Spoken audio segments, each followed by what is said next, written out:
Three in a row. 3 in a row. 1, 2, 3. 3 in a row. Chelsea have won 3 games in a row. Welcome to Casually FC and your match preview of Chelsea 4.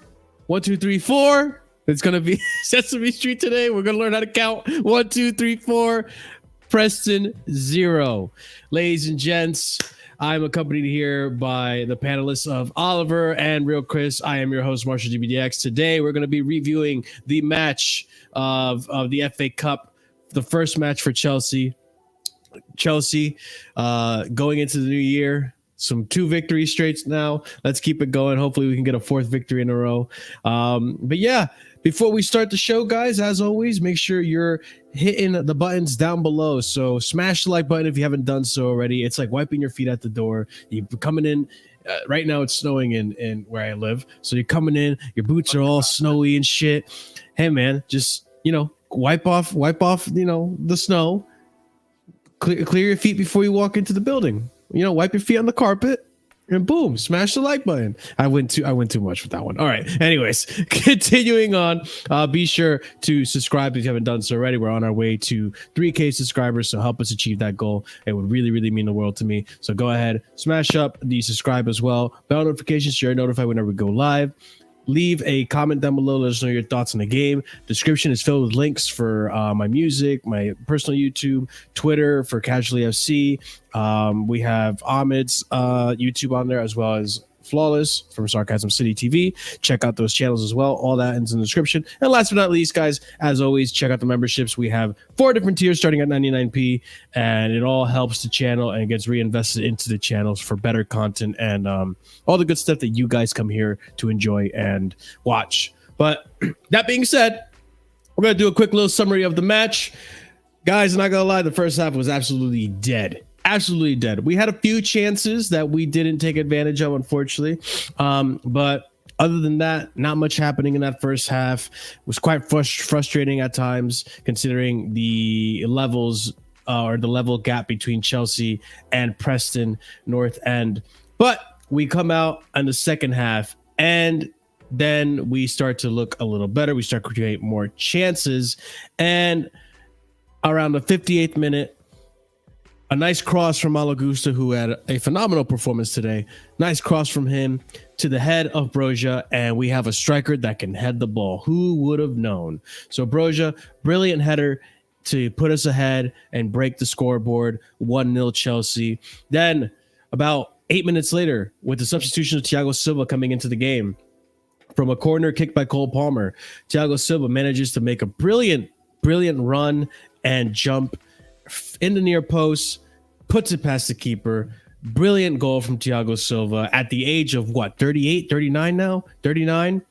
This guy is a phenomenal player, legend of the game. Scores, puts us 2-0 ahead. Then, moments later, from a corner, or free kick, I should say, right outside the box. Who earned that free kick? I think it was Sterling that earned a free kick. So Sterling gets a free kick right outside the box and scores his second set-piece goal of the season. And a brilliant set-piece goal from Sterling. Well-placed, not, world-class, but it was a well-placed shot at the top left corner. And we see ourselves 3-0 ahead. And then moments after checking VAR multiple times and quite the jammy goal, we find Enzo Fernandez in the far post, finding himself there for a tap-in goal, and puts us, and the 85th minute puts us ahead 4-0. The game ends 4-0 to Chelsea at home at Stamford Bridge, and we go on to the next. Wait, do we go on to the next round? Or is there two? No, we go home. No, this is we go to the next round. The 2-round thing is the cup semi-final against Middlesbrough. Okay, I thought it was. We would have gone to next leg though. That's weird. That's where I got confused. I don't know why. Yeah, the replays. But yeah, it's weird. It's weird. But ladies and gents, that's the summary of the game. We won our 3rd game consecutively. Next game is against Middlesbrough, and we can hope that we continue this run of games or these run of wins. But Chris, let's start off with you, man. What are your thoughts on the game? And let's go off from there. My thoughts on the game, honestly, we was just fucking shit. Even when we was on Discord talking about it, I even said we're not scoring this half. Like, there was no ideas what we was trying to do in that first half. I only thought in that first half Enzo was the only one actually trying to create in that first half, and nothing else was coming from anywhere. I thought Sterling, he was frustrating and a ghost. Like, Sterling was just honestly awful. He honestly did deserve to be subbed off, but he didn't get subbed off, and he did actually get his goal and assist. But even Cole Palmer in the first half, he wasn't really much to be seen, to be honest, as well. And Broja wasn't, obviously, he wasn't shown around either. Like, he was just awful. But I can't really blame Broja because he was getting no service. So yeah, like it was just no ideas in the first half. That's what I thought. But I thought we're going to second half and actually score a couple goals. But yeah, like second half, honestly, I think we just changed from two sides and two teams. Like, we played a lot better. We what's it called? Who scored the first goal? It was Broja, wasn't it? Yeah, he actually scored Broja's a header. header.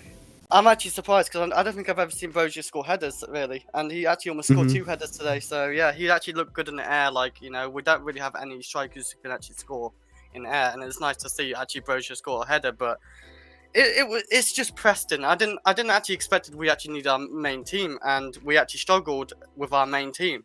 That's kind of worrying for me because, like, we got Premier League in a week or something, and that kind of makes me worried because, like, we need to get points in the Premier League to overtake for Man United so we can get top 7. But today, if we play like that in the Premier League, we'll get absolute slaughtered too. Like, even against Fulham, like, we can't play like that. That was just down to Pochettino. I don't know, but like, at least we saw Colwell play at his right position today. I thought our defense was actually solid. Gilchrist at right back is actually somewhat decent at right back. He's better than Desasi at right back, at least. Gilchrist. Yeah, am I saying it right? Okay.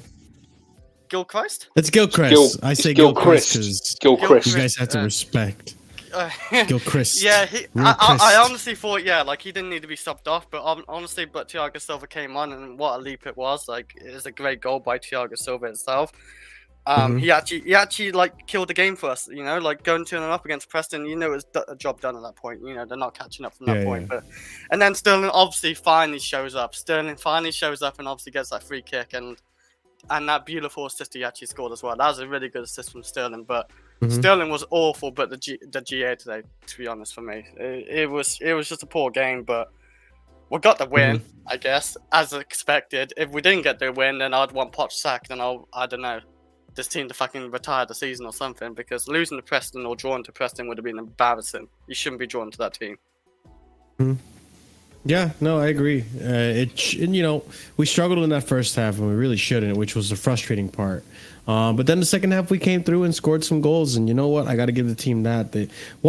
You could tell that once we scored that first goal, Preston kind of started to break apart. They started to fall apart a little bit, and their heads dropped a bit. And then we scored a second and third, and it was just an open gate from there. We figured it out. I mean, that's kind of the approach that I think Chelsea has to go in now, is against these, lower opposition, these teams that are going to frustrate us when it comes to creating chances. We need to be almost like Liverpool. Like, all teams, like, this idea that only Poch struggles with the low block, I think is blasphemous. I think it's a ridiculous idea. Most teams, except for Man City, struggle with the low block, even Liverpool. But what Liverpool does that Chelsea doesn't do is that Liverpool come out really, really aggressive out the gate and try to break these teams or get a goal in before these teams can really settle and figure out the low block that they need to, establish. So I think for Chelsea, we need to take that same approach as well, which is get to the scoreboard as soon as possible. We can't let another half like this go on where we don't score. Because if we do, this team settles, we get more frustrated, we start, stop being creative, we run out of ideas. We need to start getting ahead. Yeah, we start making mistakes. We need to get ahead of the curve while we can. And then I hope what would happen is these teams drop their heads, and you put yourself in a place where you can start to score more goals, or you can start to create more chances. But I mean, Oliver, your thoughts? Do you agree with what I said, or your thoughts on the game as well?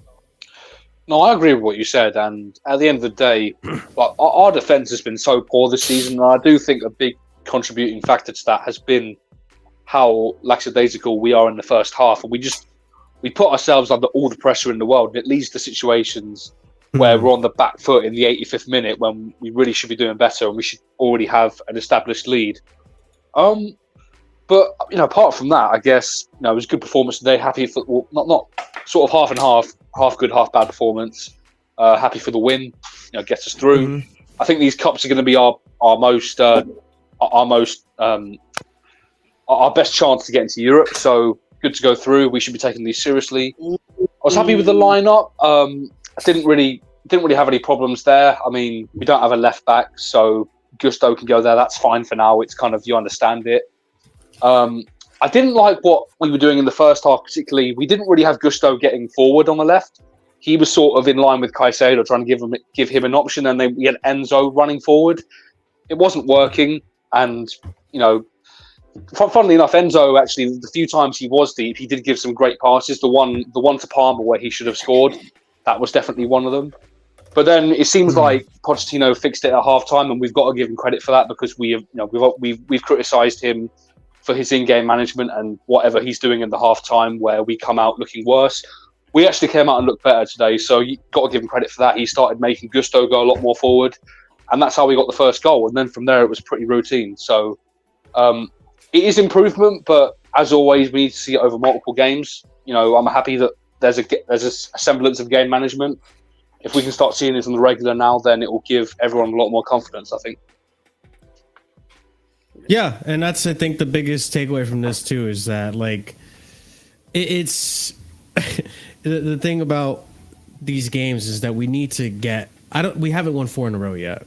We've at most won 3 in a row once before in the season.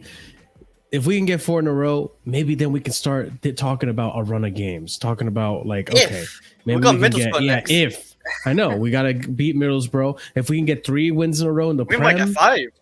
Like our next match in the Prem is against Fulham, isn't it? Yeah. That's our next game. in a week's time. It's possible. Yeah, so we'll see what's 5 gonna wins in a happen. row But as well. I mean, Ahmed, I would like to know your thoughts, man. You just let me know what you think, bro. I want to first of all apologize to the chat got man of for match. being. I just want to apologize to the chat for being late. I was just literally having dinner, so apologies for being late first and foremost. Talk to me, Ahmed. Secondly, man, I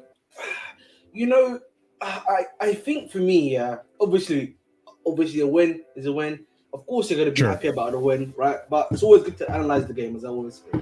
I think in the second half you played vastly better again, and I think we could be I think we could be happy about the second half performance. But if we're being honest, guys, that first half performance was not great, and I think part of it for me is that I'm not understanding why we're playing 4-3-3 with Enzo. Yeah. Right. And I think for me, this is the issue. Why it's still taking him so many games, right? He's taking him this many games, non-stop games, and he's playing in the he keeps playing in the 3 rather than just playing in the pivot. Play these 2 in the pivot, right? And then we could make it work. But I think the other thing for me is that why you've been doing this thing here of playing Gusto, Disasi right back and Levi Cole left back, right? You've got Gusto now. Play Gusto right back. Play Disasi and Gilchrist at the very least as your 2 centre backs, and play Levi Cole as your left back in this game. Why not just do that? Man, I should feel ashamed, apparently. I mean, no. But do you have a problem with how Gilchrist performed today? No. I don't mean. This is not to attack Gilchrist, by the way. I'm not attacking Gilchrist or Disasi or Gusto. The point I'm just trying to make is that maybe Cole has been playing left back for the majority of the time. Gusto's best position is as a right back, not as a left back. Do you get what I'm saying? But I get what you're saying. Yeah. I think for me, I think in general we need to stop seeing Levi Cole. No. I hear you. No. Yeah, you're freezing. Yeah, but no. Okay, I'll fix up.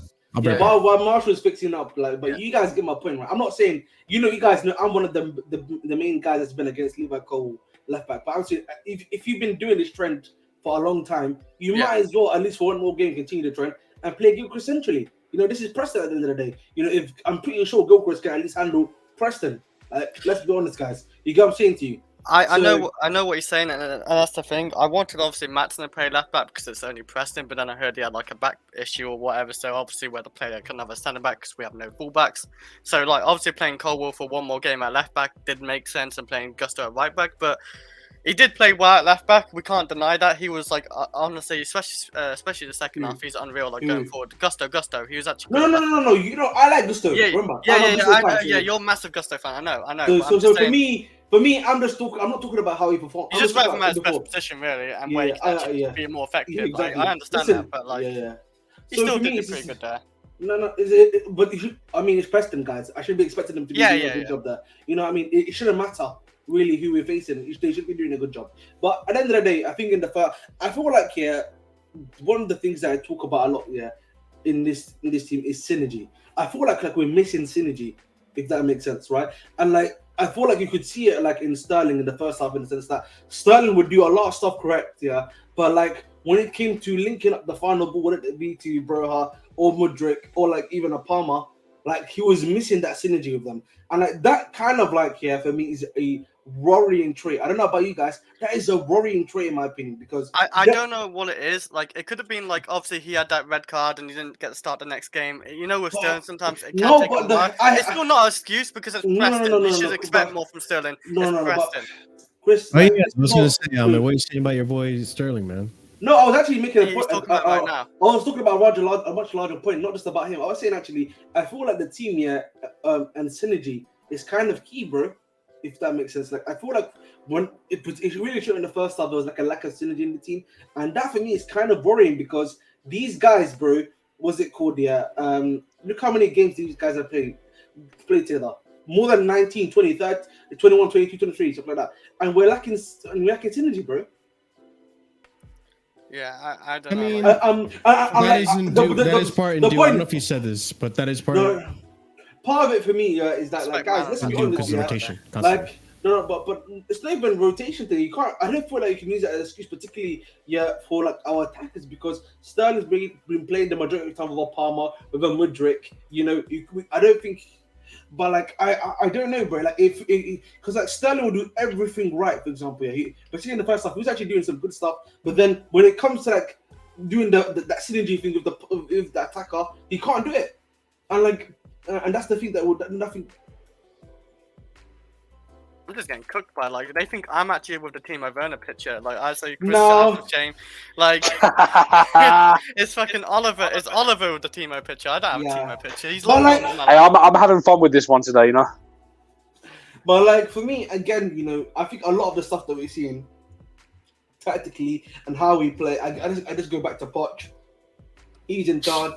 And like, you know, I lose hope every time I watch us tactically. I just hope the players can do something for us. He actually did good today because we normally do good in the first half, and then second half, whatever he does in the change room, we just look a lot worse. This time we agree. Looked a lot better at second half. We looked a lot better, and his substitutions actually worked out. Thiago Silva came on, even though I didn't think he needed to come on. He scored. He made it 2-0. He killed the game up. The what I feel like people obviously did it. They like to hate Sterling. Like listen, even though I'm not his biggest fan, but like I would admit it first things first. Like I feel like he was doing a lot of things right, except for like that synergy bit.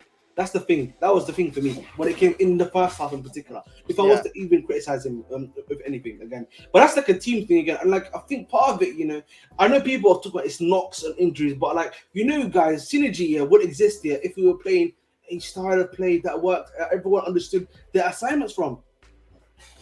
I'm just saying, you know, it just goes back to Ahmed's school of thought that, you know, the manager, if he had a style of play and a way that every single player understood how to work out, the synergy issue would be a very minute issue, in my opinion, because everyone would know where they would have to be.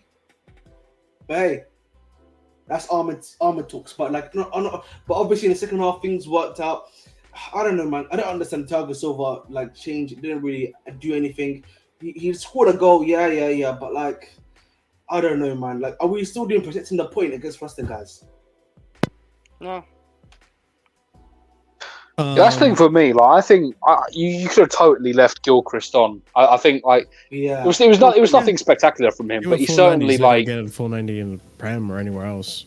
No. Like, listen, he wasn't spectacular, but he certainly. I wouldn't say he looked out of place. I think that was the point a lot of people were raising on the Discord. He looked like he was doing his thing there. He wasn't getting cooked, but at the same time, he wasn't dominating the side. He just did fine. But then again, the whole team kind of limited Preston's, going forward. So it wasn't a problem. It wasn't a thing where we have to take him off unless Pochettino was getting scared of having a repeat of Luton. I don't know. Scott, what are your thoughts on the game, man? First half was shit, was terrible. Bar like a couple of players. Second half got better, but mostly after we scored, and then Preston had to kind of open up a bit, and the floodgates sort of opened. None of the goals we scored, outside of maybe you could argue the corner, and even then I'd say it's tenuous at best, we're down to Pochettino. A lot of it's just individual moments. The first goal, a brilliant cross from Gusto and a nice bit of movement from Broja. The third, what was the second goal? The third goal? Which one was the second goal? Was the header. The second goal was the header. Yeah, Can't remember what the third goal was, but the fourth goal again was a nice bit of play from Sterling. Just kind of beating a couple of guys in the dribble, and then either a pass or a poor touch, but it falls to Enzo anyway. I can't tell after watching it back. But yeah, like Poch, this game did nothing. His subs as well were tragic. Like in terms of the main guys, like Madueke came on and looked nice, but like that was about it. I thought that Thiago Silva came on and scored, but like he wasn't needed. The Sterling free kick was the third one. Again, that's not Poch. But yeah, like I'm happy. I'm happy we won 4-0. That was not a great performance, but like I'm happy that we won 4-0. To be honest, like so, just get the win and move on, sort of thing. I wanted to so I'm gonna start off with this tweet that I just saw, and coming back to the whole fullback situation. Let me just pull it up right here. Boom. So Alfie Gilchrist commented after the game, normally I play center back. I was playing out of position today. Well, not really, because I've played there before, but I haven't played at right back in a while, which showed when I got cramped today. That's why he was taken off. Okay, so fair enough. Okay. With him. So, Ahmed, I know you said earlier that you would have preferred Levi Colwell at left back, and then I had, internet issues, which I didn't really hear your answer. But regardless, like, to that point, I'm okay with what happened today, which was playing Gusto at left back and Gilchrist at right back. Although I know Gusto's best position is right back, he was still effective at left back, but I think that's partially to do because you were able to play a fullback in the fullback position. And then Levi Colwell today had a decent game as well. So, I'm kind of hoping that, and I hate to say this, but I'm kind of hoping that with Chilwell on the cusp of returning, maybe we'll see Chilwell at left back and Colwell will potentially actually be able to play center back more often. But that was kind of why I feel I disagree with what your point was. No, it's fair. I don't really mind. At the end of the day, I just prefer, if Gusto's your best fullback and he's kind of currently in form, just play him as the right back. That's all I would say to that. Yeah, I mean, I don't know. Like, I was tired of seeing Colwell at left back this whole season. I've been tired of seeing it. I was tired of seeing it. I hear you, but like at the end of the day, bro, it's just Preston. Like, if you can't beat Preston, you have problems with yourself. You need to look at yourself, not even in the mirror, in the ocean. I mean, have a look at yourself at the reflection there. Yeah. But I mean, I would say also, like, wouldn't you think that maybe this is partial? Well, listen, I'm not trying to back Poch or anything, but wouldn't you say that this is partly? It's kind of bad to say this, but regardless, I'm going to say it. Don't you think that part of the reason he played center back today was so Poch can see how he plays at center back? Marshall, when he plays left back against Middlesbrough, we're gonna chat soon. And I mean, love and guidance. I will be so upset. You know it's gonna happen though. So like, why? Let's not kid ourselves. I just think the plan. Benefit of the doubt. I just think the plan was to rest Silva today. There's no need to give him the benefit of the doubt because he himself is showing you what the reality is. He's showing you the reality, and if you don't want to accept it, Marshall, I'm a nice guy, man.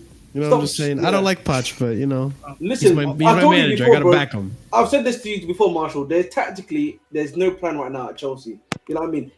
I don't know what he's played. Literally, there's no plan at Chelsea. That's why, synergy currently does not exist right now in the team. Like, we could talk about injuries, we could talk about all the other stuff right now, But like the reality of the situation is, because there's no tactics, the synergy issue is gonna get worse. I'll be honest, we'll get worse. So enjoy it, man. I mean, we've You had a question for Oliver? Yeah, Oliver, you're saying that he was trying to rest Silva. If that's the case, Silva shouldn't have been in the squad in the first place. He used Silva as an insurance. Well, same goes for Madsen, who had a back problem and he was on the bench. I don't understand it, but I agree with you. I don't understand it. I thought Nkunku was meant to be on the bench as well. But in terms of the game, like, awful first half. True. It's interesting that, once we take off Gilchrist, we start, attacking better. But, let me not speak on that. Sterling looked good in the second half. Again, the Sterling hate. I don't get it. Broja scored, and he had what? No, I was talking to Broja. Sorry. Broja scored a good goal. And I think with his height and his physicality, I think if you use him sort of as the target man, and you put service into the box, he can somewhat feed off it, and we can somewhat use him until Jackson comes back from AFCON. It seems almost like I don't know about you, Prime, but does it seem almost like Cross and Shalah kind of works when you have someone like Broja in the box? Okay, to the target, and that's why, for me, this whole thing of we need a striker in January, get rid of Broja. I don't understand it. Why waste money on a striker in January when we know Jackson's going to come back in 6 weeks? And isn't there a free striker on the market though? Prime? And we're then going to spend big money in the summer on another striker. That doesn't make sense to me. It doesn't make sense. You don't need striker. Prime, if I may, I've told you this before, bro. I said this on my in the corner show. Sasko is gonna come to Chelsea in this January window, even though we don't need him. Even though we don't need him. No. But I agree with you, Prime. By the way, but I'm just telling you what's gonna happen though. Sasko is gonna come in January, and then he's gonna come in the summer, and then Osman's gonna come in the summer. Watch. No, to me that doesn't make sense because Sasko wouldn't want to sit on the bench to be a backup. Bro, listen, that's the Chelsea will do that. It will happen. That's a waste. That's a waste of money. I'd rather.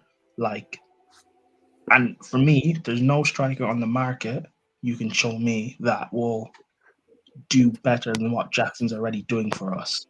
There's going to be a bedding period because a lot of the strikers out there, whether it be Gyökeres or Sesko, whatever, Garassi, they're going to have that bedding in period. They're going to take time to settle. And we already have a manager who is not coaching us properly. We don't have a style. So it's going to be a mess either way, unless we're getting a Benzema on loan or for 6 months. Unless it's a Benzema, I don't want anyone else. Just stick with Broja, stick with Jackson, stick with Nkunku, and then in the summer, go get me sack Poch and go get me Osimhen. That has to be it. Because spending money on Sesko to bring him in just to do what? Don't take away the Osimhen money. Just leave it there. Yeah, I agree. That was what I was gonna say. And we could actually do with Nkunku and strike, while Jackson's in AFCON and what's his name, Broja as a backup, because that would still be good enough. Because we already still have we have Cole Palmer, we have Madueke, we have Sterling, we have Mudryk, we have more than enough attackers to help the striker issue. Because Nkunku can play strike because he doesn't mind it. He already said himself he actually likes playing strike. So it wouldn't be the worst thing to do. Vic, yeah, I listen. I know it almost for me is like cash money. It's just whether I've said this before. We should just wait for Osimhen. I think Jackson is good enough to hold us out then, and plus, bro, has got an 8-year deal to do. But the way I'm seeing things happening, I think bro has gonna leave in January, and then what's it called? They're gonna sell him to whoever club wants him. Will they be a West Ham? Will they be maybe a Brentford if they actually sell Tony, for example? Whatever happens, he's gone, and then. They already been targeting Sesko. They've already been talking about how Gyökeres not enough money for us. The only three they've been talking about Gior, Jimenez, Gurasi, and then they've said Sesko, and they've been talking about Sesko quite a lot as well. So and Sesko's a bench trauma, just like Francis saying, because I seen it. I'll be Openda and Timo have got more minutes than him. But that doesn't make sense. But none of that makes sense. Timo hasn't. Paulson has though. Is it Paulson that's played more? I don't know about so Timo was their fourth choice. Timo had an injury this season. But he's their fourth choice striker. Yeah. Well, we'll see if it cooks. He's a Spurs now. We will The see. thing is, right? None of this striker talk, like, actually, even if Broja goes out on loan, which to me, I think he himself needs minutes. Like, Broja needs to play consistently. So whether it's a loan or sold, he actually needs to be playing. For me, I would just bring back. Especially his FA Cup games. For me, I'd either bring back Fofana is about to be sold, bro. Yeah, I know he's. I said either bring back Fofana or don't get anyone. I'm fine with just having Jackson and Nkunku as false 9 option. I'm fine with that. We don't need to buy someone just to buy another one in the summer. We're wasting money. Yeah, bro. Scott, Adam was actually getting sold. No, it's loan. Oh, I thought your name was plus, probably bad wording for Fabrizio. We shouldn't be authorizing that loan anyway. Have you not seen they're trying to sign 2 strikers? Plus, we have David Washington. Play him as a backup. He could play the FA Cup games. What'd you guys think of his little cameo today? By the way, he almost had a nice goal, by the way, because the way he took that run, though, like, and actually headed it, like, that was actually a good effort by him. But like, he didn't do a whole lot, but like that little moment, he could have got a goal, and that would have been huge for Washington. That would have been like massive. I don't know how old the kid is, but he's obviously very new to the Premier League and stuff like that, and he's young. So yeah, like you can play him in these FA Cup games. Honestly, sub him on, even against Middlesbrough. We're playing twice, right? We have to play Middlesbrough twice. Correct me if I'm wrong. Yeah. So we play our best team in the first leg. Hopefully we win by 4 goals or so, and then we play Washington as a starter in the next game or something, because like. We should use some of these players like where we don't really need to play any of our players if we're winning the first leg by 4 goals or something. We should do something like that. But he won't start in the Premier League, of course. He won't barely get any minutes in the Premier League because he's not ready. He's just not ready for the Premier League. But for the other competitions, yes, you can do that. So I did want to show you guys this comment and get your thoughts on it. Are you gonna show the Sterling too? We'll talk about that. We will. Yeah, Let's start with this one. So Mauricio Pochettino, yes, a very good win. The first half was a little disappointed. We started so sloppy. I told players at halftime we needed to increase the energy and match that of Preston. The second half was a completely different game. We dominated, created chances, and deserved victory. We showed a lack of desire in the first half, and we were talking too much about their energy. They were better than us in this area. I was really disappointed, but after we increased our level, we started to play and deserved to win. And apparently, Poch lost his head in the locker room apparently today. He looked pissed. He looked pissed in the first half. He was pissed. Yeah, when he walked in. I would be too. He went down the tunnel before the whistle. Yeah, he looked pissed. He was livid apparently. Yeah. I want him to be. Okay, he does do a lot of mistakes, and I like this season he's been quite poor, but like he had every right to be pissed in that first half because here's the thing. That team was just as bad as Preston in that game. Here's the thing, Chris. I don't like his tactics, but I like his attitude. I like his attitude, and I like his attitude because unlike Graham Potter, this guy has balls. This guy gets mad when he's supposed to. Oh, he's an aura merchant. Does he? Aura merchant. He's an aura merchant. Yes. You listen up aura, don't you, mate? You know what I mean? You listen up aura. No, it's not about aura. It's not about that. Yes, it is, bro. That's what he's saying. That's what all these idiots that love aura say. Oh, look, he's got angry. He's got the little wing like this. Let Marshall land. I just know what Marshall about to say. Let Marshall land. No, but it is good to have like that in, yeah. But this is the thing. Like, I know Poch isn't the manager. I know Poch isn't the guy to take us forward. I don't think Poch is going to be the guy that fucking wins us a Premier League and gets us in the Champions League. I know. But what I like about Poch is that when he needs to get upset, and I know there's discipline issues in the fucking club, right? I get it. When he needs to be upset, he fucking gets upset. When he fucking getting angry today because of the way we're playing against Preston in that first half, yeah, he gets mad. If that was fucking Potter would have just been like, well, lads, it's a good team out there.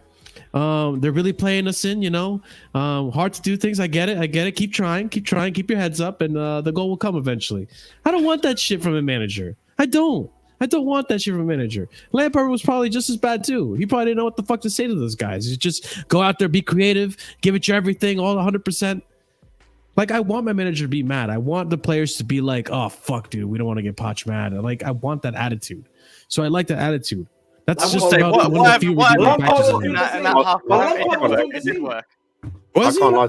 Yes. You're waffling hard here, bro. This is only like the second time he's got mad the whole season. Like, I think, yeah, he didn't get mad too he many times. he literally came out with the boys gave everything this season. Like, He did. He- He did. protected the point against, he Marshall, protected the point against Bournemouth. His mentality and attitude stinks. Just because he Marshall, has done it what? once, and it's Yeah. taken him 20-something games, he doesn't get a pass. His mentality and attitude stinks. It reeks. What? It's Why wasn't like, he doesn't get a pass. angry? Why wasn't he angry against Man United at halftime? I can't. Because I don't here's the know. thing with Poch, I think the best way I can explain that is I think he's just so technically inept. He thinks what he's doing is working when it's not. So at United, when he didn't change his fucking tactics when he should have, it's probably because he genuinely thought like, "Oh, we created chances. We were just unfortunate." You remember the press conference after that game? He was like, "Oh, we played well. We were the better side, but we just didn't win." He did say Like, this something guy genuinely thinks like when there's games where we're doing well or doing mediocre that we're playing well. So I just think he's just one of those delusional ones. And then in this case, the delusion was actually right. So He had the right to be mad. I was going to say, why was it different today then? I Because think it's whatever. Preston. Right. That's wow. why. You know, listen. Yeah, but it was Nottingham. It was Nottingham Forest in September. But it's not Preston. Yeah. Yeah, Can I just that say doesn't quickly? It is doesn't embarrassing apply. going. Can I just say, yeah? No, I get it. It's equal. It's just as embarrassing, Can I but just say it right now, yeah? Scott is right, and I think, yeah, Rich Money's also right about this, yeah? Where he knows his job is on the line right now, bro. Like, I don't know how else to tell you, bro. These are the only opportunities he's gonna get here to get Europe, or unless he starts getting points in the table, which is also like, you know, another Get like top 7 right now. Yeah, right now. But like, you get what I mean, right? Like, so, intensity. but like, listen, I'll be honest, bro. Lampard used to get angry. You used to see Lampard. You see Lampard interviews, bro. Like, let's not do this, bro. You know what I mean? Potter, just because Potter, yeah, was just had a what's the word? A blasé attitude where he He's was a very just like, polite guy. yeah, exactly, yeah. Yeah. Does example, and then who's the previous manager before him? Tuchel, because you used to see Tuchel go like that's it. And the thing, yeah, like we know what Tuchel used to do. Come on, man, okay? Yes, I just did it the yes. nicest way possible. I did it the nicest way possible, okay? But like, that's all. That was great. But like, I'm just gonna keep it a buck, yeah. I don't care about. I don't care if he's running down the pitch. I just want him. If he sets us up tactically, he doesn't need to go in the halftime shout like a monkey. You know what I'm saying to you? He doesn't need to shout like a monkey. Yeah, if he had tactically set us up correctly. I mean, you're not wrong. You're not wrong about that. I'm not reading the tactics. So, but the point is, bro, if you're the manager, that's the main thing I'm looking for you. Tactics. If you can't handle your own job, yeah, how am I supposed to then respect you for the other stuff you do? I mean, they're both separate, though. That's the thing. Not really. No, one is they're not mutually exclusive. They're together. One goes hand in hand with the other. If one works, the other one will come together surely. No? Yes? I don't completely agree with that. I actually agree with that strongly. I mean, I know where you're coming from, but I don't think it's exactly black and white like that. Pretty much they do. If you have the tactics right and the players see that it's working, what happens? The players go towards you, accept the way you play, and then that's fine. Yes, maybe you can make the excuse of if you don't have like the right personality and then that doesn't work, of course it will be friction. But the reality is if there's tactics working, everything that you put on the pitch is working, then that shouldn't matter. I mean, Mourinho is the perfect example of that, by the way. Mourinho is the perfect example of that. Mourinho, in his prime, he may not have the way he used to handle players was not great at times, right? But his tactics worked so well, yeah, because of the way that the players played, that they had no choice but to trust him. Yeah, no, possibly. I also agree with what I agree with what Francis said in that second to last comment. Like, it seems to me the only times he's gotten angry this season is when the effort hasn't been there in terms of like the intensity, so to speak. It's not to do with like misplaced passes. It's not to do with like not creating chances. It's like when the intensity, the effort isn't there. Like, that's all it is, and that's the thing to me. And that's why this doesn't like this fake kind of outrage sort of thing. Like, cool, that's cool and all, I wish you'd done that about like 10 other games this season. I wish you'd given this much of a shit. Wouldn't when you say, Scott, that there are some games where we genuinely just played absolutely shit and he actually did react like that? Like Newcastle, for example, in the Premier League when we lost to Newcastle. He came out and said we were absolute shit. Yeah. Didn't do that against United. Didn't do that against Forest. Didn't do that against Brentford. That's what I mean. I think against United, we did create chances, but we just didn't score them, which was frustrating in its own merit. But I think that's why he wasn't like upset. Because he genuinely thought we were the better side. Yeah, but Marshall, that's more worrying to me. What do we lose? Yeah, I get it. Yeah. Because as a one thing I get lack of effort or whatever. If there's a lack of effort, I get being angry. But if you see something's not working in a game, but you're still happy, that's the problem. Yeah, it's delusional, like I was saying before. Yeah, it's and that's the thing. Like, I don't know. I want Poch to keep going into this run of games. Like, listen, three wins in a row, 2 in the Premier League. We can make it a third one against Fulham, which is not going to be an easy. I hate to say this, but it's not going to be an easy tie. Fulham has been, actually challenging some of these teams. They just beat Arsenal last week, which we saw. So it's like, we'll see what happens. But one can only hope that with more wins, maybe some type of style of play, some type of tactic is finally. Come on, bro. Come on, Marshall, bro. I'm not saying I see one. I'm just saying that I'm hoping that potentially we could start seeing some style of play. In order for you to win a game, in order for you to be winning consistently, you need to have the tactics to begin with. We know. I'll be honest with you, bro. Yeah, for all we know, Middlesbrough actually had a very good game against Aston Villa. I don't know if you from what I've heard, but Aston Villa barely beat them 1-0. We faced them on Tuesday. Now I don't know if there's going to be the same effort that's going to be put into it. Probably will. These are footballers at the end of the day.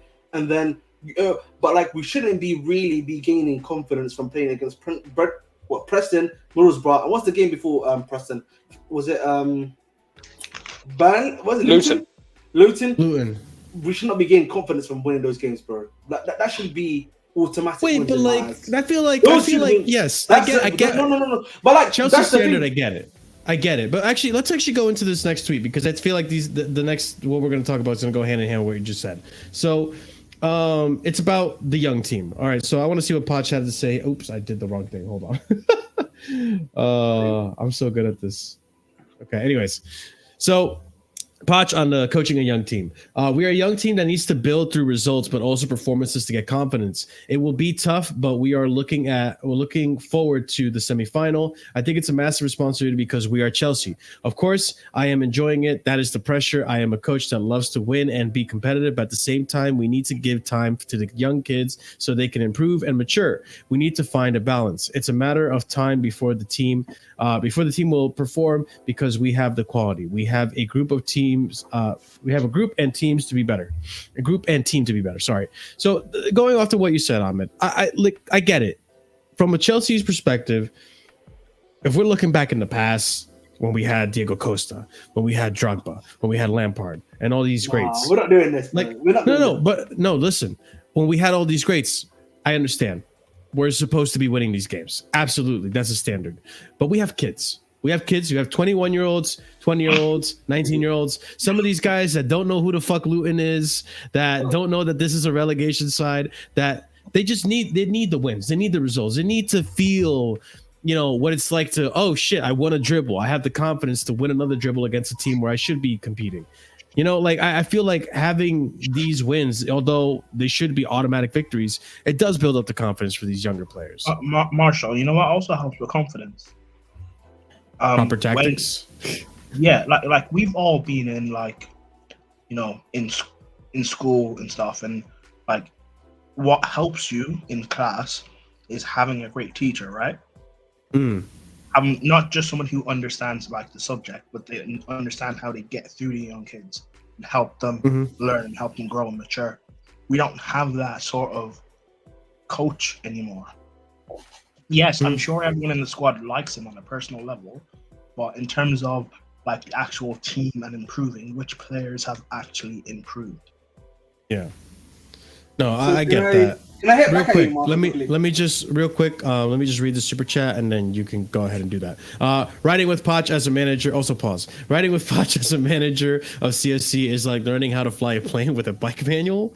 It makes no effing sense, and I may as well get good at prayer because I'm gonna need it. That's Poch managerial style. Big up, C Nyack 24 for the $9.99 super chat. Appreciate you, brother.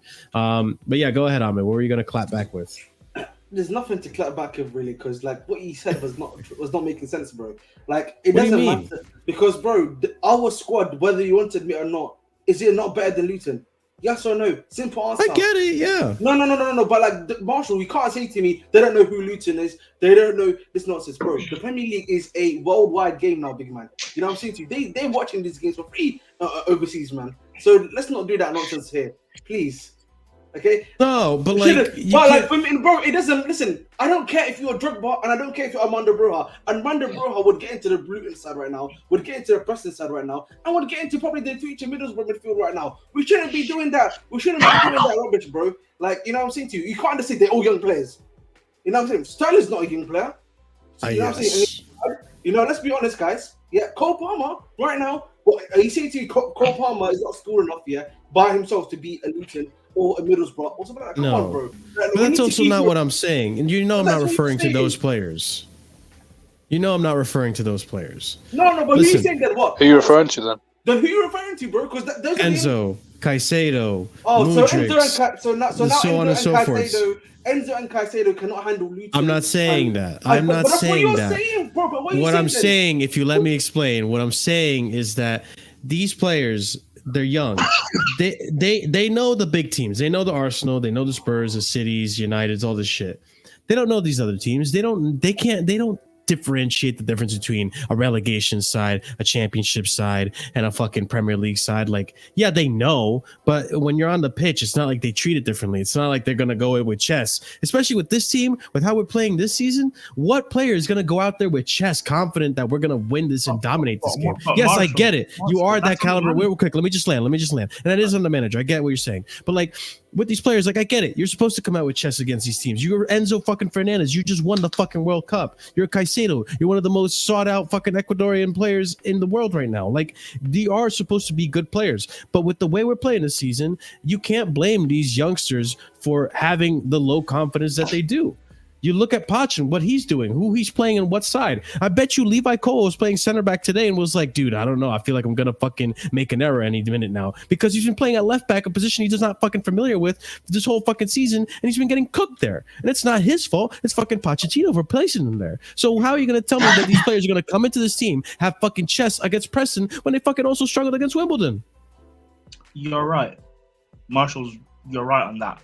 But that's why I always bring it back to the manager. I look at Aston Villa and what they are doing, right? And I look at their squad man for man. I'll be so honest, they are not better than us at all. Exactly. You've got what's his name? You've got Ezra Konsa playing. Who's a centre back, by the way, playing right back. You've got McGinn playing on the wing. You've got Douglas Luiz, who none of us would take in our midfield.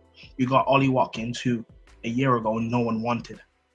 Like, they've got ballers. You've got what's his name? Digne at left back. 2 years ago, when we wanted a left back, Chelsea fans said no. McGinn, you know. Like, listen, the coaching matters so much. And if we had a proper coach since the start of the season, based on how this league is this season, we would be up there. Like, we would be a lot more confident going into games. And the reason why it's so annoying is we played Arsenal, played them off the park, should have won. We bottled it, whatever it is, what it is. But we also played Man City 4-4. How can we put a performance against those two sides, the best two sides in the league? And yet we can't beat Luton. We're struggling against Preston. We're struggling against Middlesbrough. It doesn't make sense. Yeah.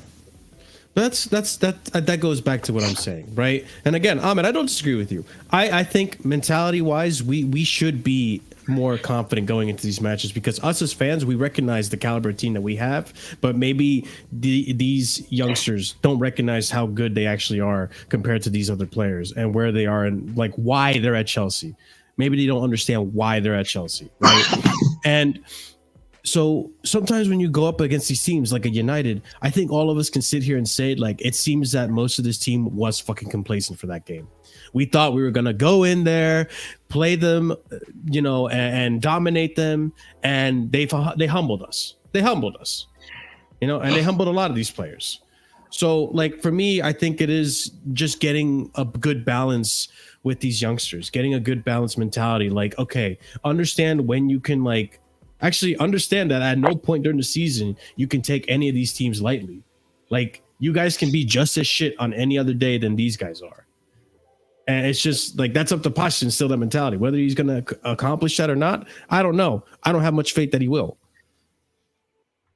So that's just my thoughts on that. Actually, I did want to talk on, let's get to talking about some of the individual performances today. And let's start off with, let's talk about Enzo, because it seems there's a lot of discussion on Enzo on the timeline right now. And I think it's going to be an interesting conversation for us.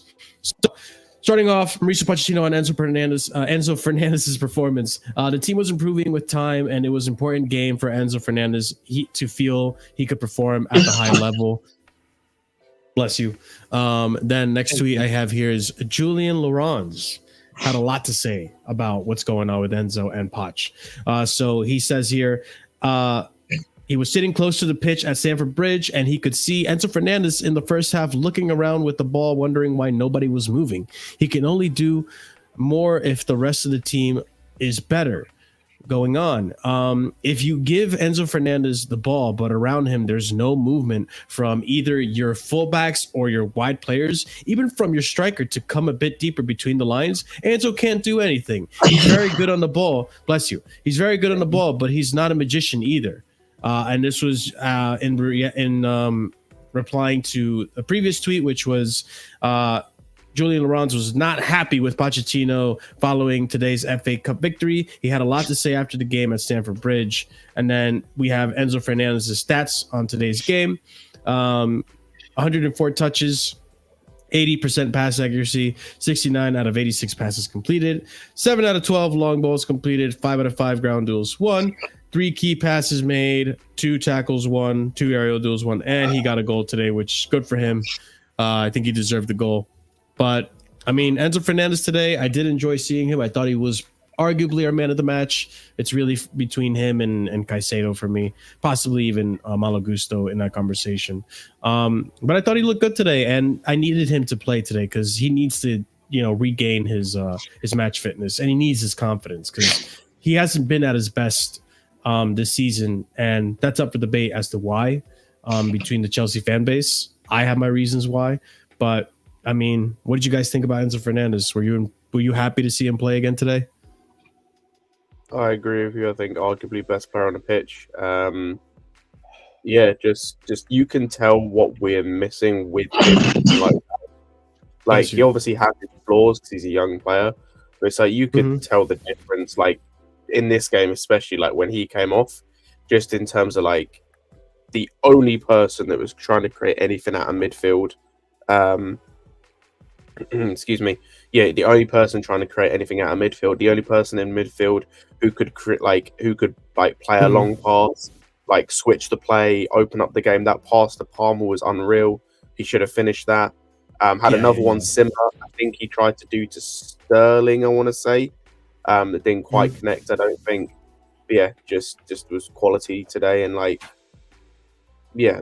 glad he's getting back to his best because this is what we've expected of him in terms of from a starting base at least, and I just hope he can continue to perform, and hopefully he gets the chance to. This is what I've been talking about. People are already gonna.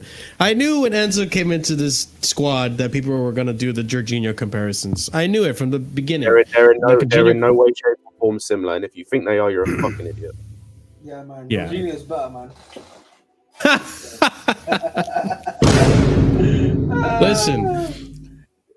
Listen, I like Jorginho just as much as the next guy, but I knew that in order for us to be a more progressive passing team, Enzo was that kind of a player.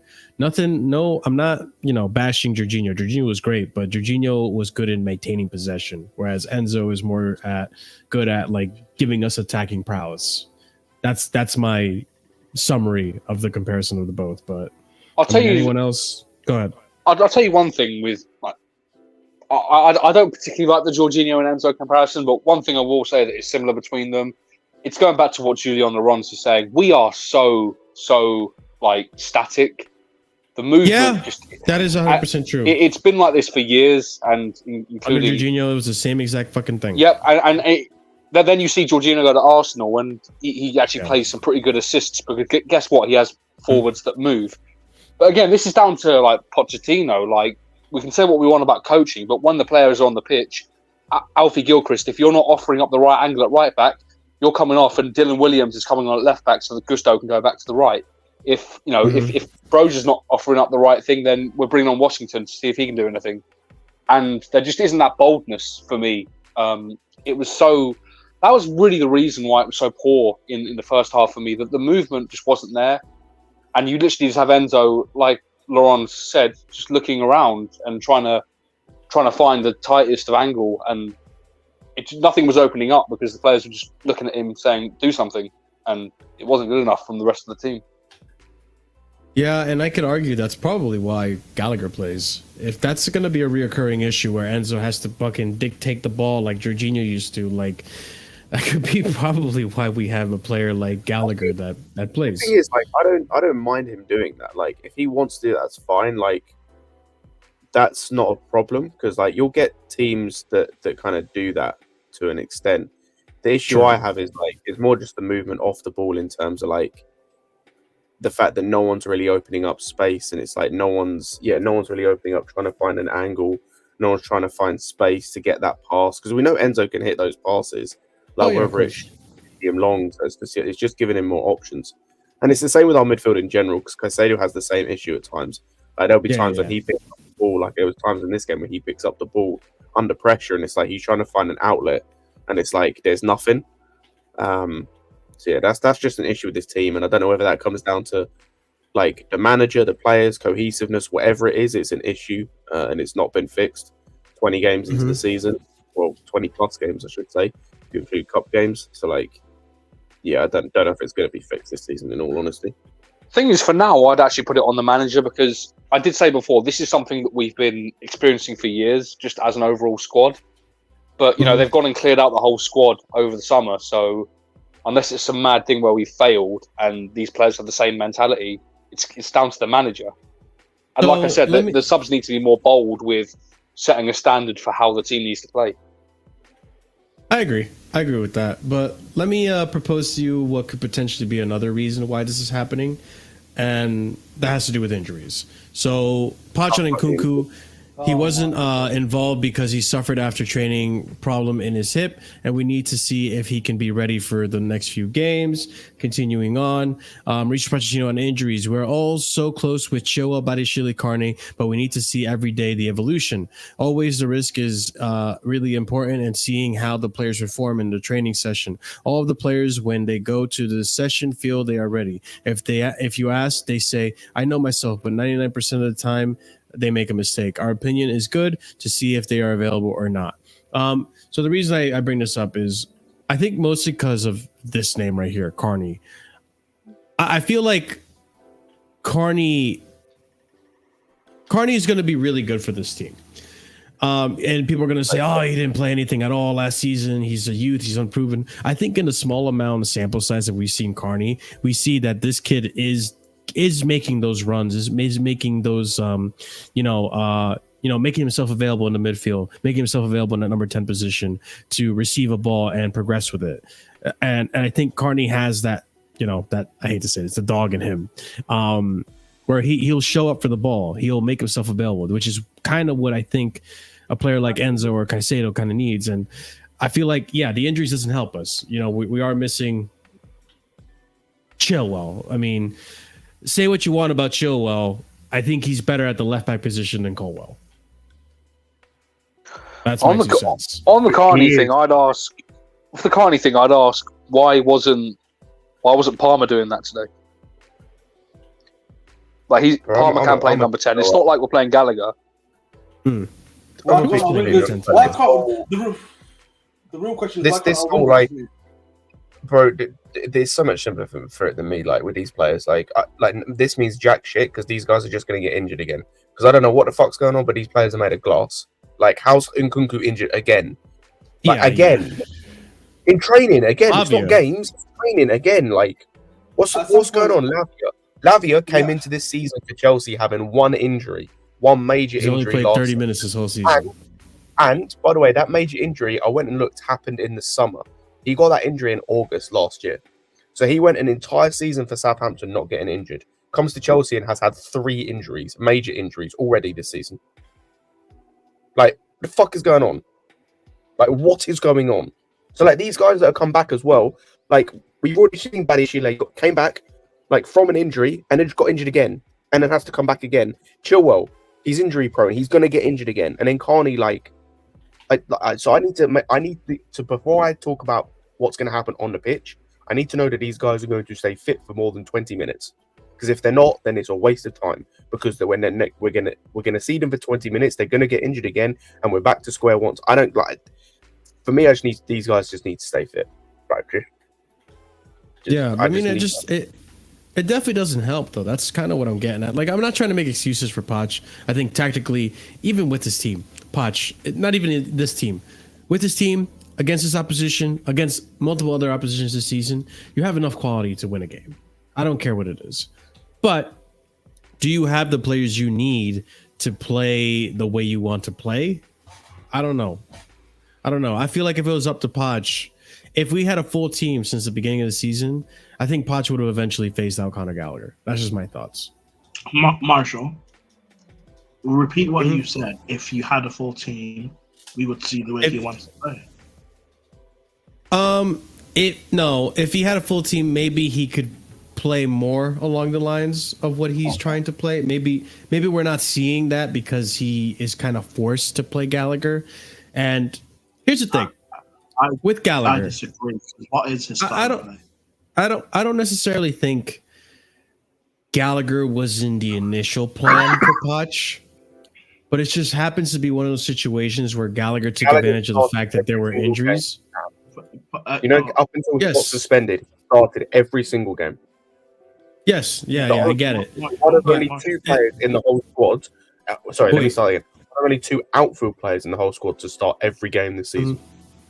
But let me just land real quick. Just so I can land my point here, or where I'm coming at with this, is I feel that if he had a full squad, he doesn't continue on with Gallagher, because I think what happened, or at least I would like to believe what happened, is that he tried Gallagher in the preseason.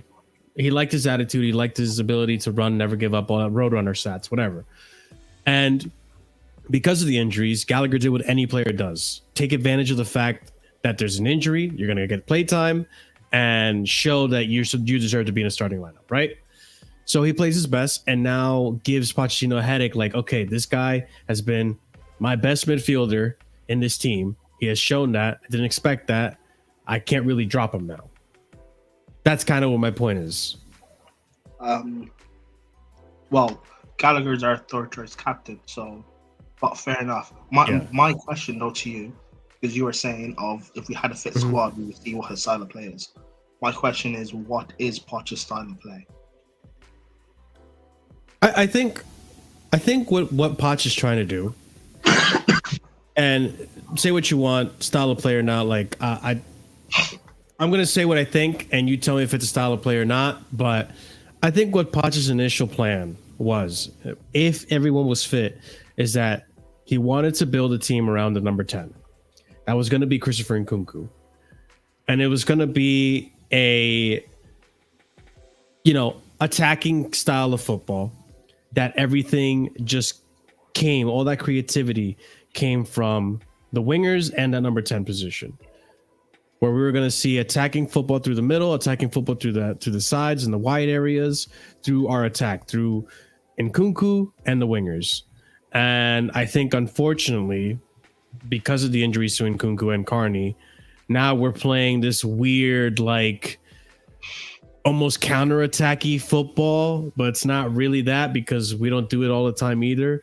With this weird, like, defensive number 10 kind of football, like regain possession on their half style of play, that I don't think that's what Poch wants to do. But because he has no other number 10 he can rely on other than Gallagher, well, you could argue Palmer, but then right wing. But now with Madueke back, you could argue you can shift Palmer to the 10 now and have Madueke on the right wing. But he wasn't doing that until recently.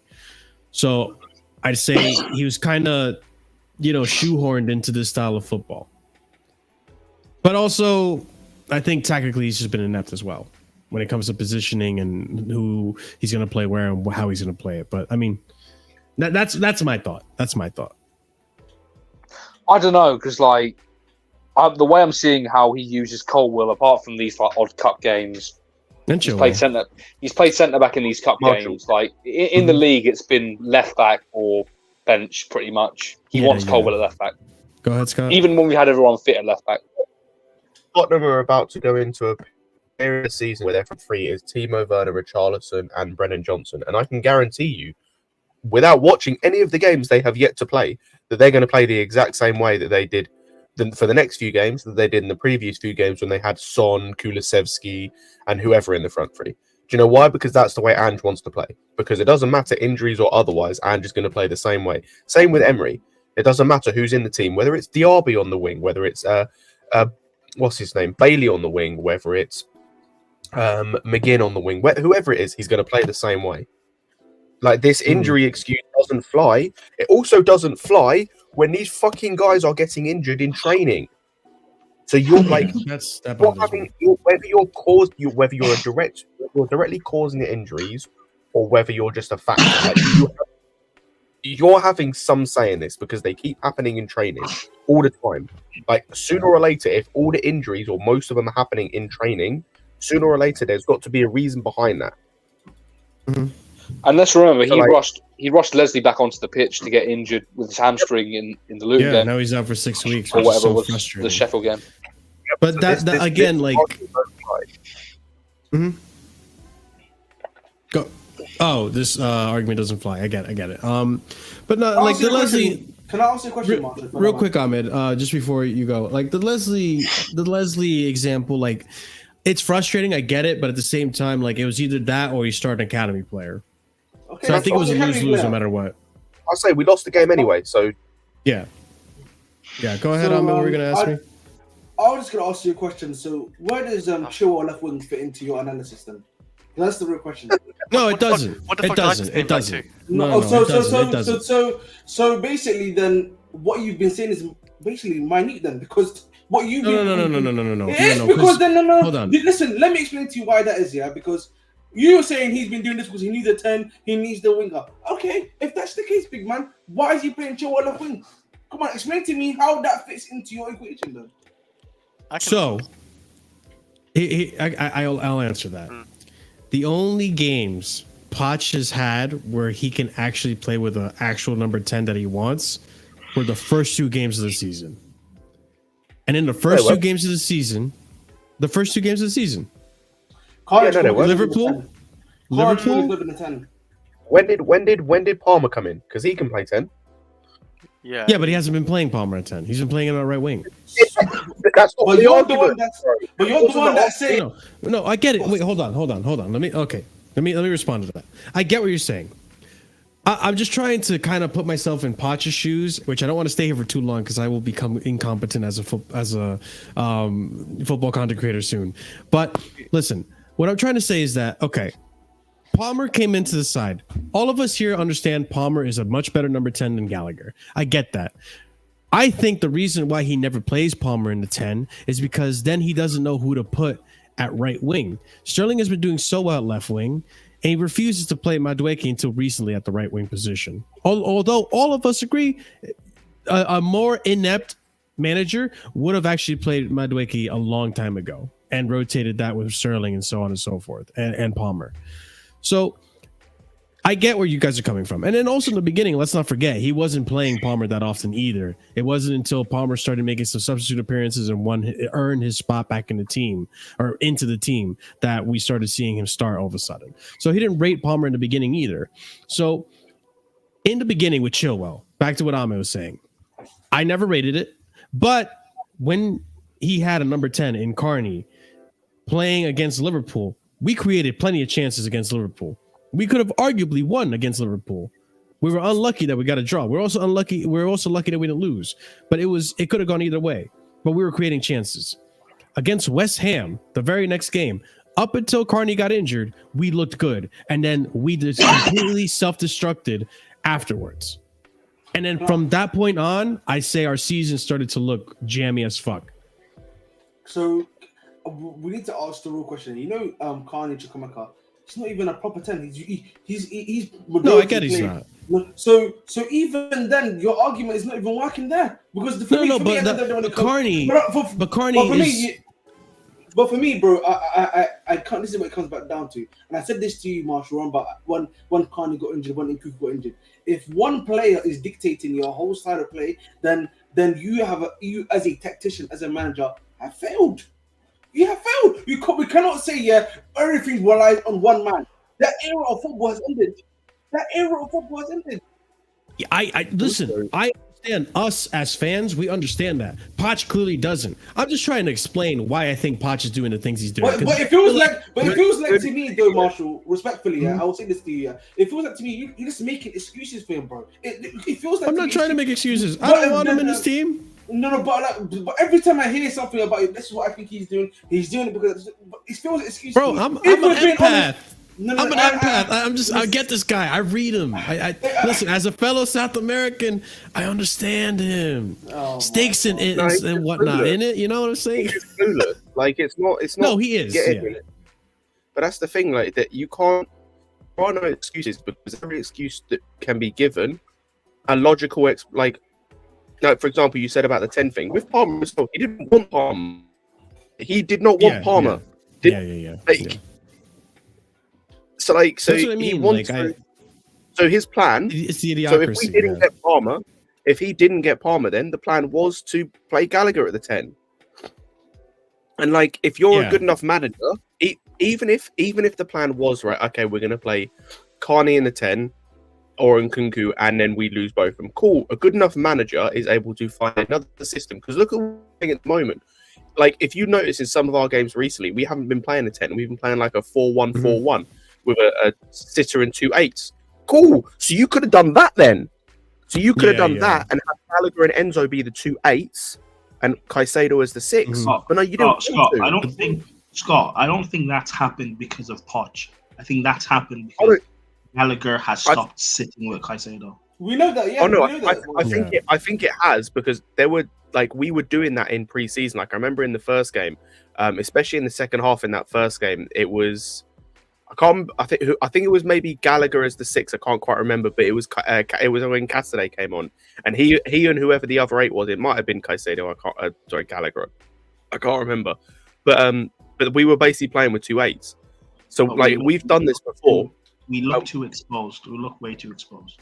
That's fair, but find another way. He's showing that he can find another system or a formation that works. So there's not that excuse.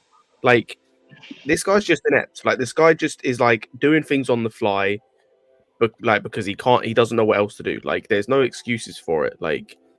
Guys, can we also be honest here? Let's be honest here. Carney Chukwuemeka, respectfully, he's had bright spots. But is he really going to be starting 11 for Chelsea Football Club? Can't really. Let's be honest. No, not really. No, he's just a good player to come off the bench. Scott, what I mean by that, yeah. If everyone's fit, everyone's at their level. He's at their current states. Would Carney Chukwuemeka start for you, bro? Honestly, Lavia doesn't even. I don't think he was starting. He's not better than Nkunku, but yeah. But he gets in over Gallagher. No. Yeah, if our whole squad is healthy and we want to choose our starting guys, right? Then Carney Chukwuemeka is not getting into that squad. That's the point I'm trying to make, right? A lot of these guys that are injured, even to an extent, Lavia, I'll be honest with you, bro. Lavia, even though he's been injured, I'll be in our starting 11. Yeah, if you're playing that 4-2-3-1, he's not getting into that squad right now. You know what I mean? Going back to what you were saying, though. Go ahead. Let me finish. The point I'm trying to make, a lot of these guys that are injured, barring you can maybe argue Chilwell and a Kukurea, right now, and then Cuckoo, who apparently is going to be fit enough for Middlesbrough, so I'm not going to include him. None of them are getting into our squad right now, into our starting 11. So why are we worrying about injuries that are not even going to help us right now? Because here's what I'm trying to say.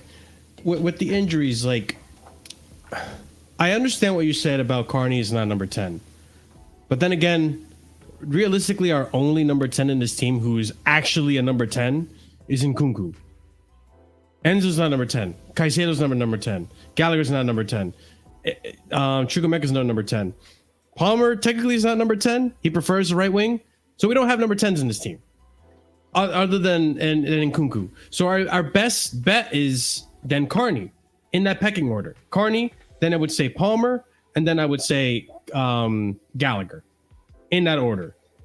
So when you have to take a number 8 and put him in a number 10 position, which he had to do because Nkunku wasn't available in the beginning of the season, then Carney was working, and Carney was able to make the Chua left wing, even though I don't rate it and I don't think it was going to work in the long run. Chua at left wing still had opportunities to score and still had opportunities to do something. He just stinks as a fucking winger. I think I would prefer Palmer over I mean that's a preference. I get, but I get the off the bench stuff. But like, you know, I think I hear Francis' point of maybe Mudryk's not good enough. But like the reality is, bro, we're stuck with Mudryk, bro. Yeah, but listen, I think Vic here, I will disagree with you. If a greater competitive competition is needed, competitive competition. Yeah, I hear you, Vic. But the reality is also these guys need to be good enough. If these guys are not even proving themselves on the pitch, it shouldn't matter if there's going to be someone to replace them. Because if they're not going to be able to do it too, then what's the point? Like, we don't even have a system here where we can see if they're good enough or not in the places that they're good at with the right solutions for them. So I don't know, man. It just feels like for me the injury stuff is a bit of an excuse for me personally. When you've got guys like again Ange Postecoglou doing what they're doing, bro. You know, and that's all it is for me. With a much worse squad, by the way, their squad is a lot worse than ours. Yeah, maybe barring 2 or 3 players, right? I hate to say it because I don't think this really like supports like my manager. In general, this shows how much faith I have in him. With any other manager, like an Ancelotti or like a proper manager, it's not an excuse. With how incompetent Poch is and how not at the level he's at, unfortunately, it's an excuse. I hate to say it. That's just how I feel about it. On Ancelotti, look at the injury. He's got Vinicius out. He's got Camavinga out. He doesn't even have a striker to begin with, except Postecoglou. Ancelotti comes into this team and gets it working. Bro, not even Ancelotti. Ancelotti. Higher up in the table. Not even Ancelotti. Do people not remember at Man United when Ole Gunnar Solskjaer was having to play Dan James as a split striker because he had injuries as forwards? Do you not remember switching to a back 3 in the Champions League against PSG? Like, if Ole can do these basic things, what's wrong with you, Poch? Why can't you do it? This team had me wanting Ole Gunnar Solskjaer for Chelsea. That's how bad we were at one point. I tell people Ollie's not as bad as what you guys make him out to be. Because when he was. He's a bad manager. No. Scott. My point is, when you see bums like Frank and Poch, it makes you wonder something. Oh no, he's in there with them, and I think what's glaringly obvious as to why is look at how the guys who were his number 2s are doing as managers. I think those were the brains behind the operation, like McKenna and Carrick. They look like the brains behind the operation. Hey, listen. Pause, but give me brains right now. Oh, 100%. 100%. But that's on. I think he was just a shit. But like his number 2s, like thankfully were able to actually give something. Whereas like Poch's number 2 is equally as useless as he is by all accounts. Well, isn't his number 2 his son? No, his number 2 is Jesus Perez, who's worked with him. I think Perez has been with him his whole career. I want to say. Yeah, he was with him at Spurs, and I think he was with him at Espanyol. I think. Out of this thing. By the way, like again. Also, by the way, sorry to interrupt, Marshall. With Ancelotti as well, he's playing a whole new system. They're playing a diamond Oh, midfield. yeah. The Yeah, amount that's what I was of gonna get midfielders- at. He's completely switched it up. He had Vinny and Rodrigo when they were both fit playing as strikers with a diamond And, midfield. yeah, yes, Jude Bellingham behind two. But that's what I mean. That, like, for me, Man United was the big eye-opening game where I was like, oh, fuck. Poch can't adapt. He doesn't know tactics the way I thought he did. Like, he can't adapt. Because in that game, like, you know, I explained this already, but, like, the long and short of it is that we could see the strategy that Man United had instilled into the tactics of that match. And Poch came out the second half doing the same exact thing he was doing in the first half, which wasn't working in the first half.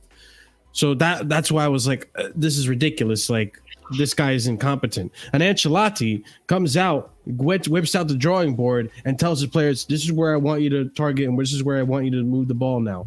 You guys remember the meme pretty much when we saw Poch's planner, the tactics board. It just said, pass it to Mudryk. That's all it said. I was like, this isn't tactics, dude. This I've is... not seen that. I'm not seeing that.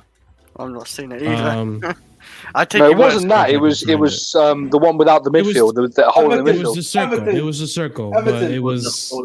Yeah, the Everton tactics. Breaking news. Ian Maatson to Dortmund Oh, on yeah, loan it's is close. now advanced and nearly done. Yeah. Okay.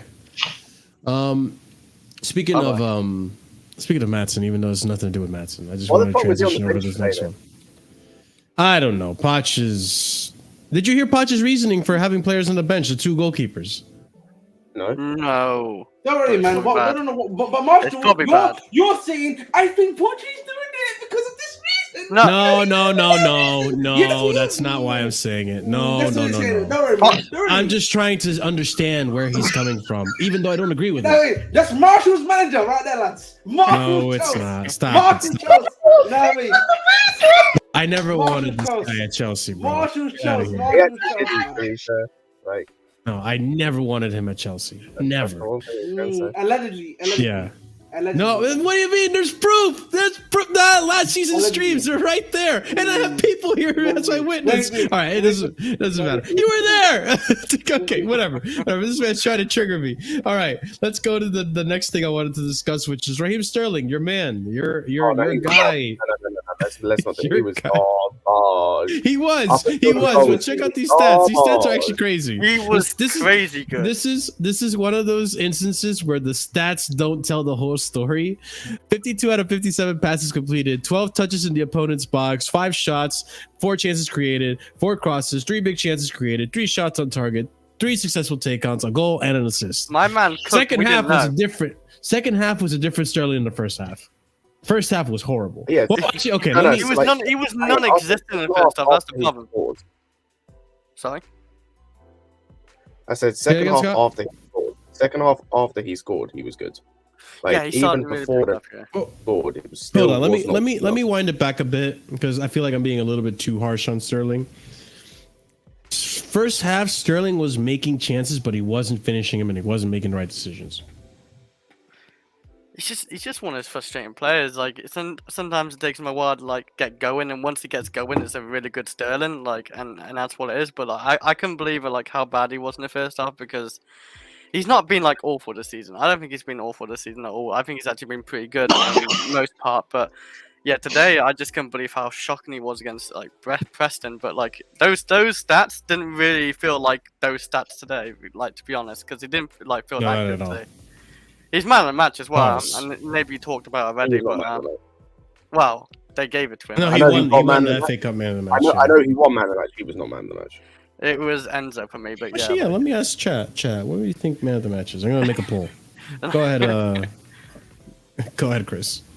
No, like you said, like these stats, like this is why you have to watch the game as well. Like stats is one thing, and if you're just looking at stats, you think, wow, Sterling was unreal. Like what's Chelsea doing in the first half? Sterling was carrying them or whatnot. No, Sterling was just as bad as everyone else. In the first half, like he was showing not really much either. He was a ghost.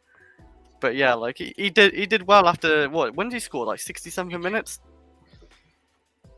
Yeah, something like that.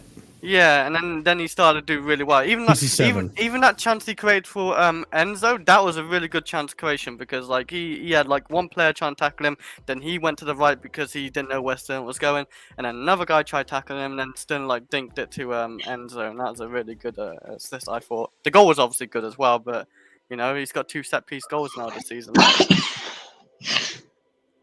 Yeah, He's definitely playing against Middlesbrough as well, by the way. I think as well, like he's definitely starting. I He think. probably will. Yeah. yeah, Which is fine, probably. but, like, as long as he performs, who cares? Because yeah, like today was just not good. Like he was not good up until he scored, especially first half. Just like the thing is like what annoys me with Sterling, because I know he can do so much better. Is like his decision making is garbage. Like his decision making is as bad as like Mudrik's is. But it's like Mudrik, I expect that from because it's Mudrik, and like he's not great, and he's also like young in the grand scheme of things. Like Yeah. Sterling has some moments where like he drives forward with the ball really nicely, and then his decision making at the end is that of like an 18-year-old, and it, like we can't be having that. And so yeah, it's just that sort of stuff is just not really good. But Scott, what Sterling always excelled at though? Hogging the Those ball. back posts, I mean the back post. Being coached and following instructions. He's not being coached. Oh yeah. That's true. So that's why, like, when people talk about certain players underperforming in the squad, I kind of feel a little bit of sympathy because they're not being coached properly. Why is it Konsa, who is a centre back, he's playing at right back at Aston Villa and he looks comfortable?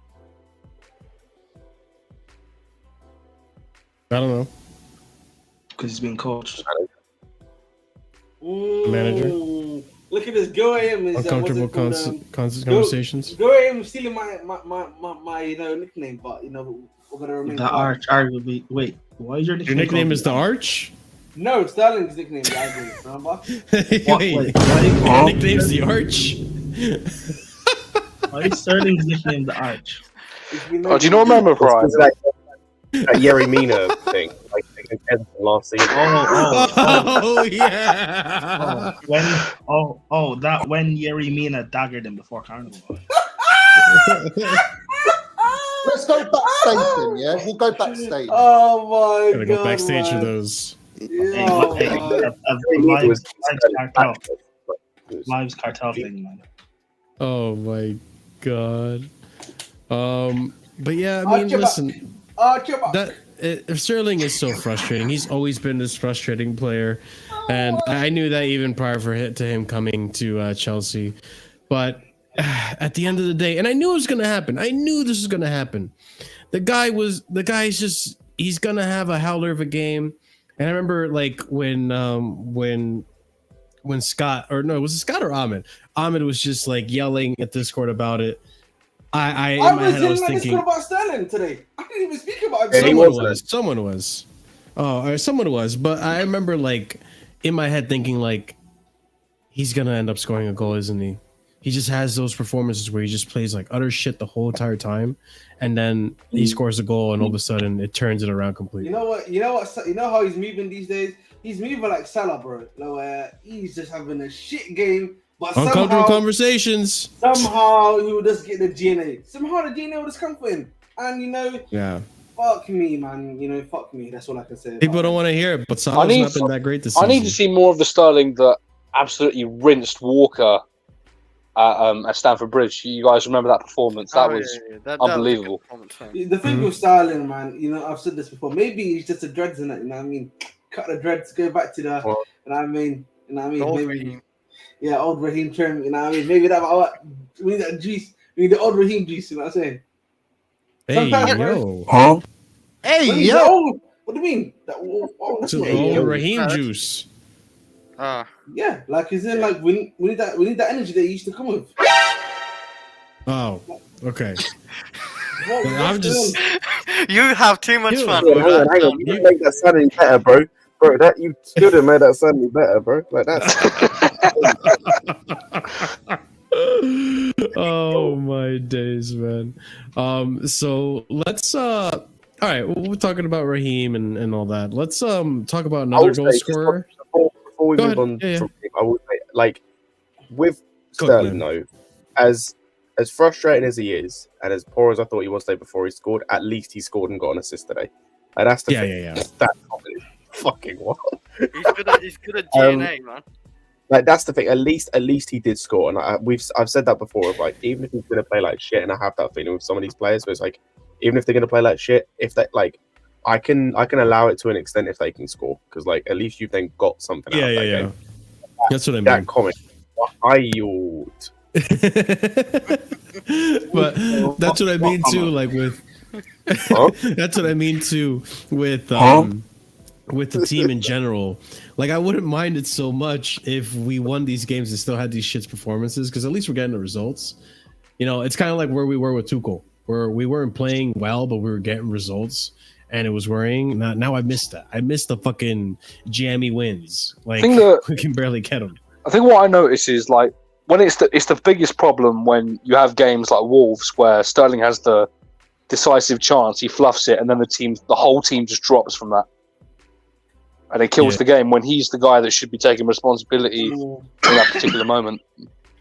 It sucks too, because he's essentially this season. I would say he's essentially been the one player in our team that seems to really push the attack forward. And I'd give that more to Palmer, but yeah. Oh yeah, like it's Palmer, and then you would say Yeah, Sterling. Like give him Palmer, like honestly. And I'll be real, like the last few games, and I think France or someone brought this up earlier, and I agree with them with Palmer. Like, especially today, like and this is where we were talking about the 10 thing. I don't know if he is the 10 in this team, is because he drifts over to that right hand side so often. Like him and Sterling keep wanting to pick up the same positions at times.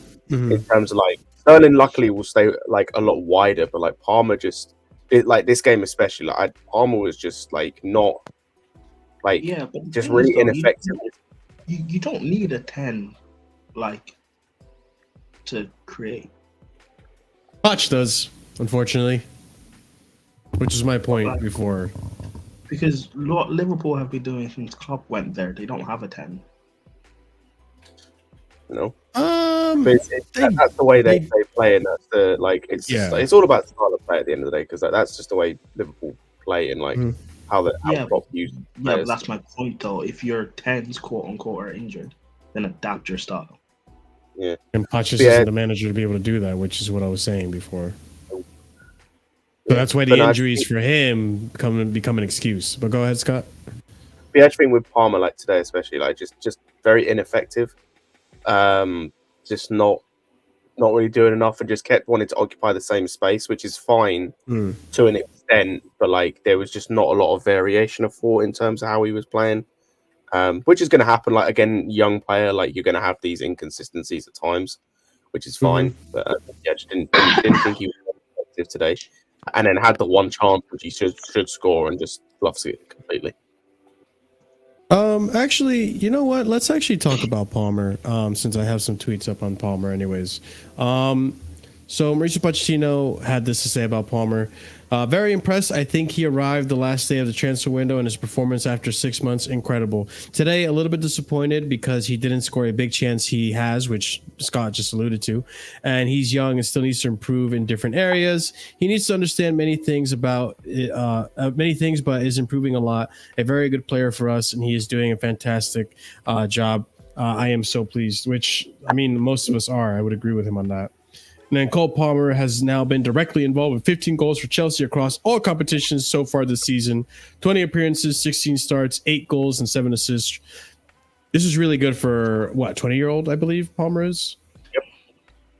Yeah, this is good. I enjoy it. And you know what I like a lot about Palmer is that it seems that he's 21. It seems that he doesn't let Chelsea's bad form suck him in. Pause. Wow. Yeah. Strong language. At least that's how I feel. No, because I feel like when Chelsea goes into bad form, no matter what player we have, they get sucked into that blob of just bad form. Like bad form. Everyone starts to be shit if one player gets shit. It's like a domino effect. But Palmer hasn't been affected by that. I got to give him that. Yeah, I hear that. I mean, he's definitely you know, especially early on when he was scoring his first goals, you know, taking those crucial penalties. You know, it's big pressure. You know, we did have Enzo miss against West Ham, so he's definitely shown an ability to rise above the rest in that regard in terms of having a mentality to take the pressure on. You know. Yeah, I feel like for me this season, it's really between him and Malo Gusto for transfer of the season. Oh, Of the whole it's player of the Malo. season. I'll be honest. Like, Palmer's been great, but in terms of the value for money and what he's offered, like, to the team, like it's Malo Gusto. How I much was Malo Gusto? 20 million, but like, About 25. but Yeah, like, 25, he's 27 not- million. yeah. How much Yeah. Fullback? Holy shit! I thought he was 40 or 50. Jesus, Wow. no. No, he can't be. He can't. You've done be, this no, whole I just transfer realised. window I've just streak. realised You don't know. He can't be signing of the season. I've just realised he can't be signing. Yeah, he's not. It wasn't a season. I was gonna ask that. He wasn't. Like, because Yeah, you well- signed him last season. Yeah, But he was yeah. on loan. But he went on loan though. He went on Yeah, loan. yeah, So, yeah, yeah. So, Yeah, no, so- but we Yeah, signed him yeah. last week, so he can't be signing of the season. But Oh. but I was gonna I say still count even so, I was gonna say Cole Palmer wasn't even much money. 45 million for Cole Palmer. What he's done is incredible, good for value as well. Like it's nothing like, you know, if you're like getting a Cole Palmer level right now, what he's showing for Chelsea, that's like 60+ million easily. Like we actually got a big, great deal off Man City. We literally robbed him right there. I think I don't know if Man City fans are kicking themselves like letting him go, but I'm not sure I how don't City think fans. Yeah, I don't really see much City fans in all fairness. They're going to win the title. No, they don't care. Most I think they've also got adequate replacements in terms of like dope. Yeah, they got Phil Foden as well. Like Phil Foden's a very good talent, like youth player. So you know you got that as well. And plus, City didn't sell him. He wanted to leave. He did want to leave, yeah, because he probably won't go get much playing time. So it's understandable. So Yeah, well, yeah, I that was very understandable. But I think going back to Malo Gusto, I think with Malo Gusto, what makes him so damn good he's better than Reece James. it's not that Yeah, he he might be. just came He in, might be, but not that he just came in and like was a backup right back, and now we have a right back. It's that he came in, was a backup right back, and plays just as good as the first team right back. Like it's really up in the air whether or not, like, if Reece comes back, who's going to start. At least in my opinion. So, goddamn, Malo Gusto, you've just been too good. I think that's up in the air. He could be better. I know it's only first season. I know he's been really sound offensively, just like Reece, but he's been really good. Malo Gusto, listen, when we signed him back in January, I told people, Malo Gusto Hive. No one wanted to really listen to me because you guys were all gassed about Reece James. There's no revisionism, though. Know is good, don't get me wrong, but Reece isn't available. It's 24. not. No, he's a very good like backup. Your team, you know what I mean? Your team's on a thread. It's on Any 24. I'm pissing on Lizzo James's grave. God damn it. Listen, No, I'm not. doing gotta that turn fun. up to your, What are you doing you about gotta fun? turn What are you up to doing your about fun? ox's grave to make sure that they're dead, man. That's what you gotta do. Anyway, no, with Gusto, the value of money that we bought him for, like pound for pound, he is he's been pound for pound. That's not a joke. Pound for pound, he's been one of the best fullbacks in the world this season. People talk about Pedro Porro at Spurs. People talk about Trent at Liverpool. People He had a wanna banger talk of a goal about today, Kyle by the way, Walker, Pedro etc., Porro. etc. What this guy can do, both defensively and offensively, is just phenomenal. And remember, he's doing all this in a team where he's not being coached properly. Give him an Ancelotti or a Now Guzman, etc. Give him a top manager, a top coach. Listen, the levels this guy can go to is insane. And that's why I'm not worried about Reece James. Go take your surgery, actually get fit. And we don't need to rush him back. We've got Gusto. And I'm so happy we signed him because he was linked to Man United. And if he had joined Man United, he would have been a mess. I'm so happy we have him. Yeah, man, I agree. This guy's £100 million fullback, by the way. We signed him for Reece James? No. Well, Reece James isn't 100 million. Yeah, Gusto. Buena Vista, man. Buena Vista. Gusto in this market is £100 million. Yeah, Yeah, I would he will say. definitely show that.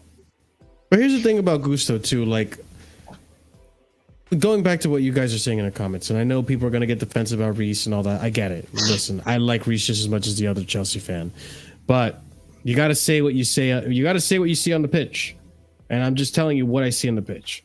Defensively, Gusto is more sound. Offensively, if Gusto can improve on his crosses and his shooting ability in front of goal, then we can actually talk about a tit for tat. Who is better, Reece James or Malo Gusto? I would say Reece James, when fit, is probably still better, but Gusto is not too far behind. He just needs to improve on those two aspects I just mentioned last, and you could argue he might be better. And But a the part of thing that, is- guys, you got to admit, a part of that is being available. If The they were both, only thing I actually prefer, yeah, like he's available, but like I don't think he's actually better defensively. I think he's good defensively, but I don't think he's a better defender than Reece James in general. No. listen, I disagree. we've seen Gusto this season face like some of the best Mitoma. left wingers in the league. We've seen him face Son, Mitoma, Martinelli, pocketed them. He faced Doku and Grealish, pocketed them. Actually, no, Reece James faced them, to be fair. Yeah. He faced Doku, but whatever. You've seen him pocket the best wingers in the league. Bro, he Like- pocketed him, bro, at Rennes. Don't worry, man. When he was at Rennes. We did already. You missed it. When are we gonna like give him his? I know it's not a huge sample size. That's fine, fair enough. But come the end of the season, Yeah, that's what's his name, Milo K whatever. That's what yeah, like that's true, man. He's more technical than Gusto, but Gusto is more athletic and agile and everything and quicker. Yeah. He definitely has that over Reece James. Yeah. Which again, I'm not even rating so much on the pace, because regardless, like in order to be a good fullback, it's not so much about pace, it's about getting at the opponent's box. No matter how you do it, that's up to you. So Reece James does it by being more physically more powerful than the opposing left back, and Gusto does it just by being quicker. So But- bully ball. That's what we and talk also about. when Yeah. Mark, you mentioned that Reece James has a better shot on him. Part of why we've had to rely on Reece James and Ben Chilwell's goal threat is because our forwards haven't been able to consistently score goals. Mhm. We've got forwards now who can consistently score goals. We don't need to rely on Reece James. That would honestly help. Yeah, but Reece it's an James, added plus. as a pleb, because you know how good Reece James is crossing. It's unreal. Like he Yeah, can but pinpoint out like Gusto's from crossing. distance. Yeah, but Gusto's crossing. I think it's on him as well. No, he get has it. good crossing, and honestly, we are so lucky to have both. It's crazy how we got so My good. Like, thing is, right? having Reece James and having Gusto in the same team is so good. My to have. thing is, if when we get back into the Champions League, and if we were to switch to a back three on occasion, having a right hand side of Reece James and Gusto going up against Mbappe or Vinny Jr. is perfect. Mm-hmm. Even I agree. even Reece James this season, because he's only played a handful of games, right? The Liverpool game, I thought he was very good, and the Spurs game, he is quite good in that game because he didn't mention it. And if you look at Reece James's pass on that Sterling goal, what was offside? No, it touched Sterling's hand, sorry, and he pinged it from miles out, and it would have been a goal. Well, it would have been an assist of the season, I guarantee it. Like from that assist, and that Man City game, he put Doku in his pocket. Like, Reece James, I will never forget how good Reece James is, but Gusto, obviously, it's hard. Like, I'm not trying to obviously disrespect Gusto, because Gusto's been unreal, and I like how Gusto can play left back and right back, and he can do a whole lot as well. So it's The only thing I'll say very is lucky. this though: Gusto does not have that ping Reece James has. Where Reece James can just ping a ball flat across 60 yards. Gusto doesn't have that in his locker. I'll say. Yeah, but that comes with time. I'm sure he can develop that, because I think Ahmed alluded to this, or maybe it was the opposite. Ahmed knew he was attacking wise. He had attacking traits and good attacking traits. Defensively is where it kind of took us back this season. We didn't expect him to be this good defensively.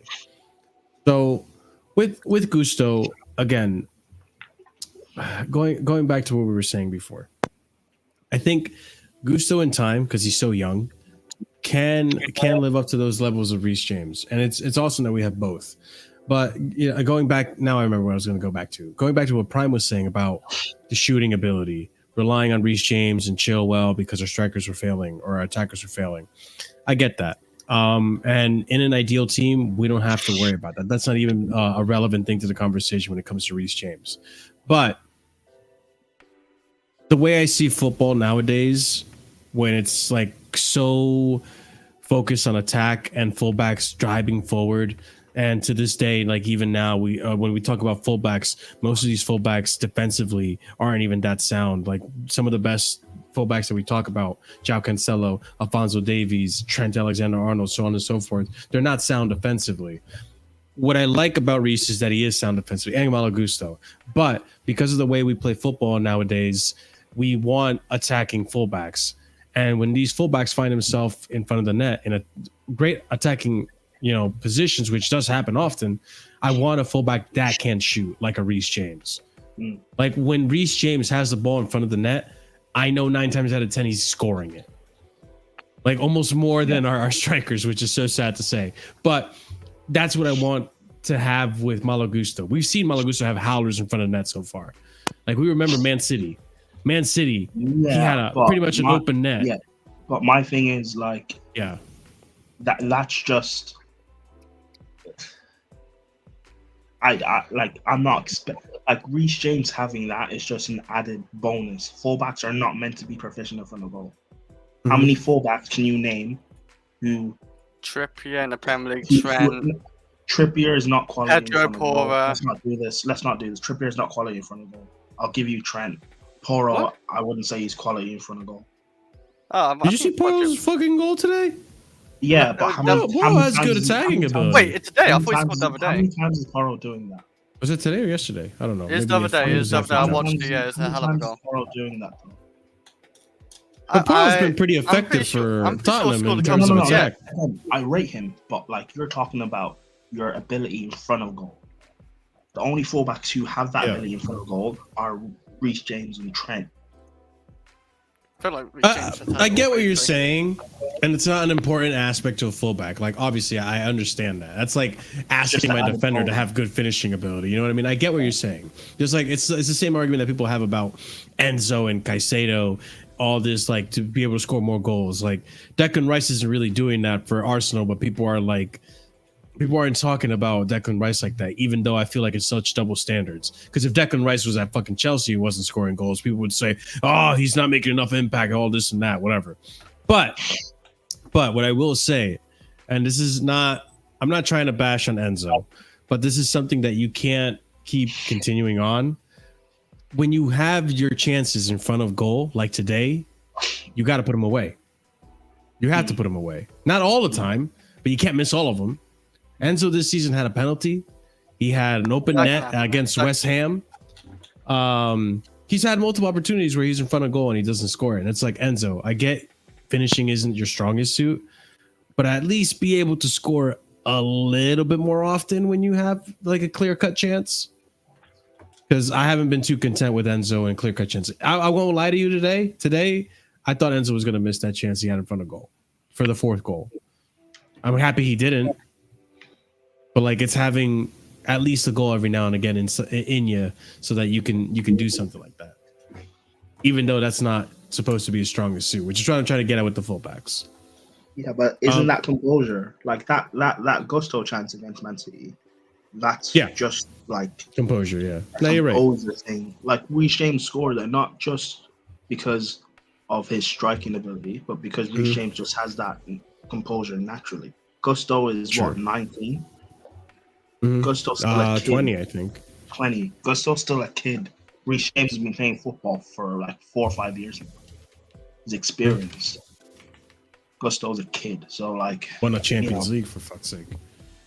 Yeah, Champions League winner. So my when he's fit, he's my fullback. Fair enough. Speaking of goals and clear-cut chances and shit, let's finish off on the topic of Broja, because I feel like we do need to discuss Broja a little bit and what we're going to be doing in terms of the striker situation going forward until Jackson gets back. Pochettino and Broja's performance or confidence. I think it should be amazing. He should smile. He should smile, be positive, and change his body language. I think when he performs well and finds the net, he will improve. It's important for the team and for him to improve his confidence.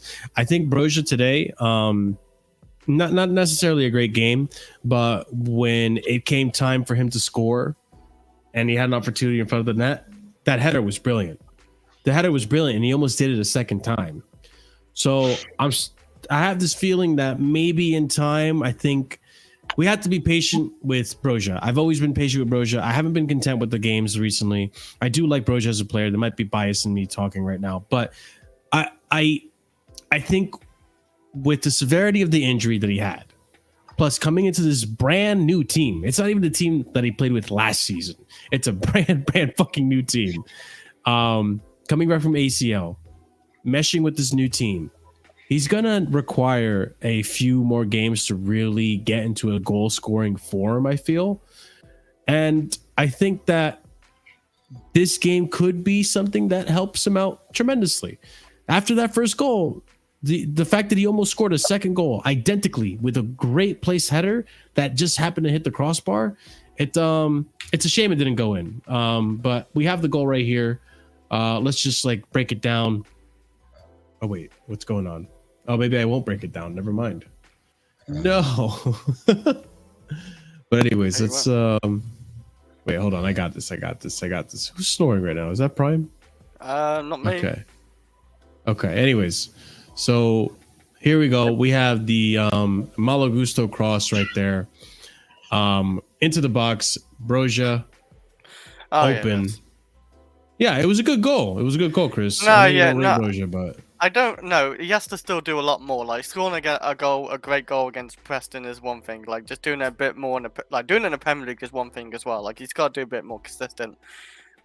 He was obviously non-existent for like in the first half and shit, but like that's not really his fault. Like he didn't really get any service or any chances his way. But yeah, he took his chance today and actually scored. Someone's definitely sleeping. Is that you, Oliver? Oh, I think it's doesn't matter. I'm muted. My bad. Keep going what you're saying. I'm sorry. No, but yeah, like he almost scored another goal. His movement was actually good today as well. Like when he when he had to go in the movement right, he made good runs and stuff like that. He almost scored two actually. No, he could have scored three actually because when he ran to the keeper, that could have went to a goal as well. If he actually like had the ball in front of him when he blocked the shot, kick from the keeper. Yeah, he could have got a goal from there as well. So yeah, I would start him against Sunderland as well. Not Sunderland, Middlesbrough. Play him you don't against have a choice. Well, yeah, we don't have a choice actually. With Nkunku out, we don't. No. Well, Nkunku's out for a little bit, especially now with Nkunku. Yeah, I wouldn't play Nkunku midweek either. So yeah, like play Broja, see what he can do, build off it. Like Poch said, build off his confidence. Just getting this goal and almost scoring a couple more goals could do him some confidence, you know. Who do we play midweek? Yeah. Trust me, I don't want to prop Broja that much. Middlesbrough, Prime. Might be Scotland. Wait. Scott that's our semi-final. Yeah, first leg away. Oh. Do you give Broja that game? You have to. Oh, and Cuckoo's injured. Yeah. Fair enough. Yeah, you don't unless you play choice. Palmer false 9, that's the only alternative we really have. Yeah, but again, like Chris, don't you think Broja? How many starts has he had so far? He's had a couple. Let me check. Let me check. Transfer 5? market real quick. He's had like 5, 6, but even when he comes on, right, and he started some games this season where he's just awful. And when you subbed on Jackson a couple times this season, you saw a difference of like 2 strikers. Jackson would actually evolve the game a lot more. Like he'd get deeper and link up and all that. Chris, you see the difference. Broja, for some reason, doesn't fit this team right now, and I don't know. Chris, like he doesn't really. He doesn't really get a lot of goals in his career. Chris, what you see is the difference between a striker who has just come back from injury and has no confidence, as opposed to a striker in Jackson that does have confidence and is scoring goals. So I think this little period with Broja will give him like game time, and hopefully he can score a few goals in this period because we play lesser sides and can give him a bit more confidence. And also the players can start playing to his strengths. Because I've noticed in games when he's come on, he hasn't been played to his strengths. And then it looked like he's had a worse game than he's actually had. Yeah, I would actually like our wingers or fullbacks to actually get some more crosses into Broja because it looks like he has actually a nice, powerful header on him. Like he can. Doesn't help when we play a centre back at left back. No. So Chris, No, get it this. doesn't help. Yeah. Get this. He had one start in the beginning of the season against Fulham when he wasn't fully match fit, He did get a goal right? that game. And he got a goal that game. After that, he's only had 5 starts, So and then he's had sub appearances just about every single game. Yeah. So he's had 5 starts, and not even consecutively, by the way. But there's some So- games where he does start and he's done absolutely nothing. I get it. Yeah, but that's the same thing we have And with then Olivier he's Giroud. Yeah, but Chris, Who the did context a lot in for those us? games. Chris, No, the I get the context in confidence, and he's had an ACL, right? An ACL No, is no, a no, big no, injury. no, no. I'm not talking about the ACL. The context in those games, because I Say remember that, those games where Later, Scott. we don't play to his strengths. We weren't whipping in crosses for him to thrive off of. We weren't playing to his strengths. Mhm. And it looked like he's had a worse game than he's actually had. I remember him making impact. Against Man City, did he not come on and win the penalty? Yeah, He did win the penalty. Yes, you're right. And obviously Cole Palmer scored it. So yeah, that's thanks to Yeah. Broja. I don't hate Broja. It's just I don't think there's gonna be any possible future, like especially after something this summer's coming up, like transfer. I don't think there's a future for him. But if he obviously, when Jackson's away and actually comes into it, he's gonna fight for that spot, to be like a rotational striker or whatnot, like you want to call it. I just don't see it. Actually, but Chris, I feel like you're being a little disingenuous because now that I think about it, Broja had that chance where he dribbled past the goalkeeper. which one? Today?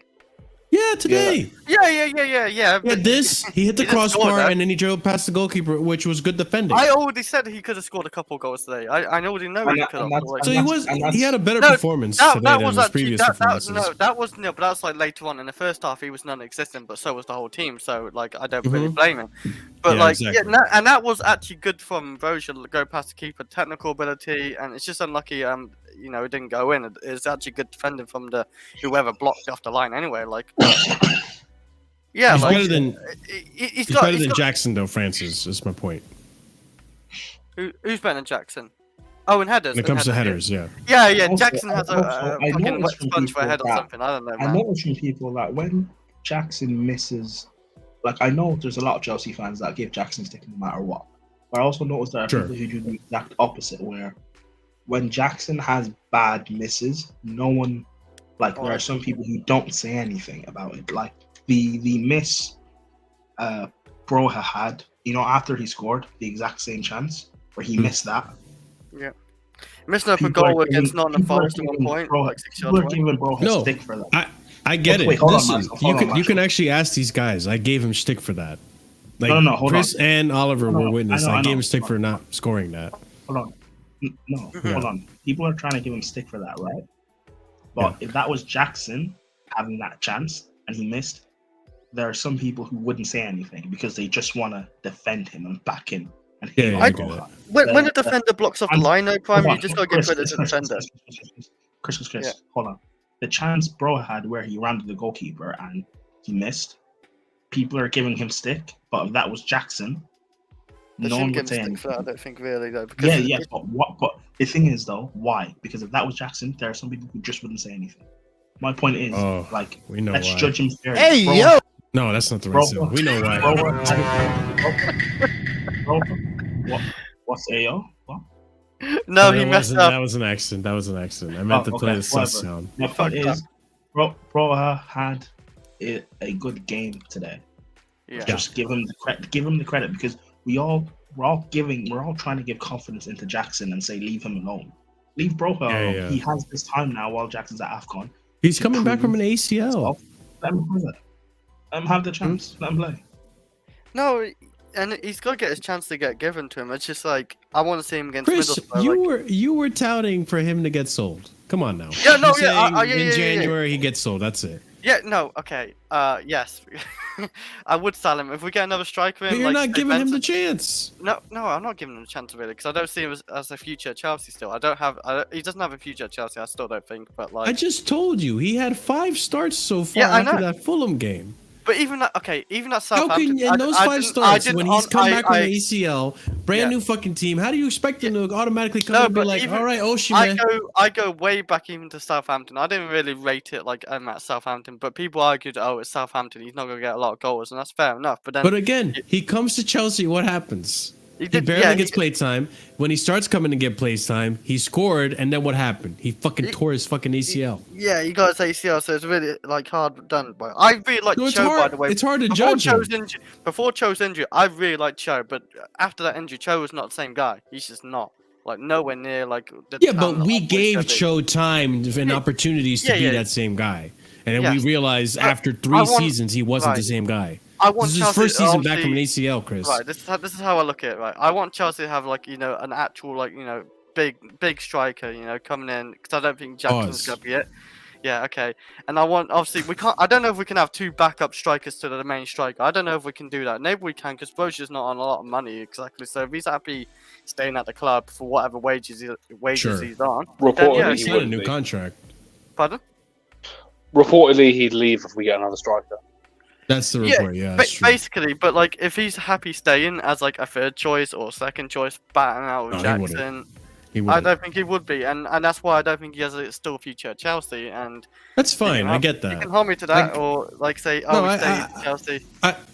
I get it. But at the same time, like what I'm trying to tell you is with Broja, I understand. Well, first I'm trying to tell you, give him time, right? Be patient. He's coming back from an ACL. He's finally getting first team football for the first time in so long and getting back into the swing of things. Welcome back, Ahmed. But also with Broja, you have to understand that he's a different type of striker than Jackson. Yes. Jackson, I got to give it to Jackson. I like Jackson's involvement in the game. What I don't like is Jackson's finishing ability. You're paused, but you're muted, by the way, Ahmed. I not don't muted. like Jack. Oh, okay. I don't like Jackson's finishing ability. I don't like Jackson's decision making in front of goal. Do I dribble? Do I shoot? So with Broja, he plays differently. He plays more like a target man, which is different than what you get from Jackson. It's different what you get from Nkunku. So you have to play to his strengths, and we haven't been doing that. So he hasn't been looking that great. Like people are gonna say, "Oh, a good striker, plays in no matter what position." It's like, yeah, you're right, but he's 21. Like he's a kid. Oh, he's not that guy yet.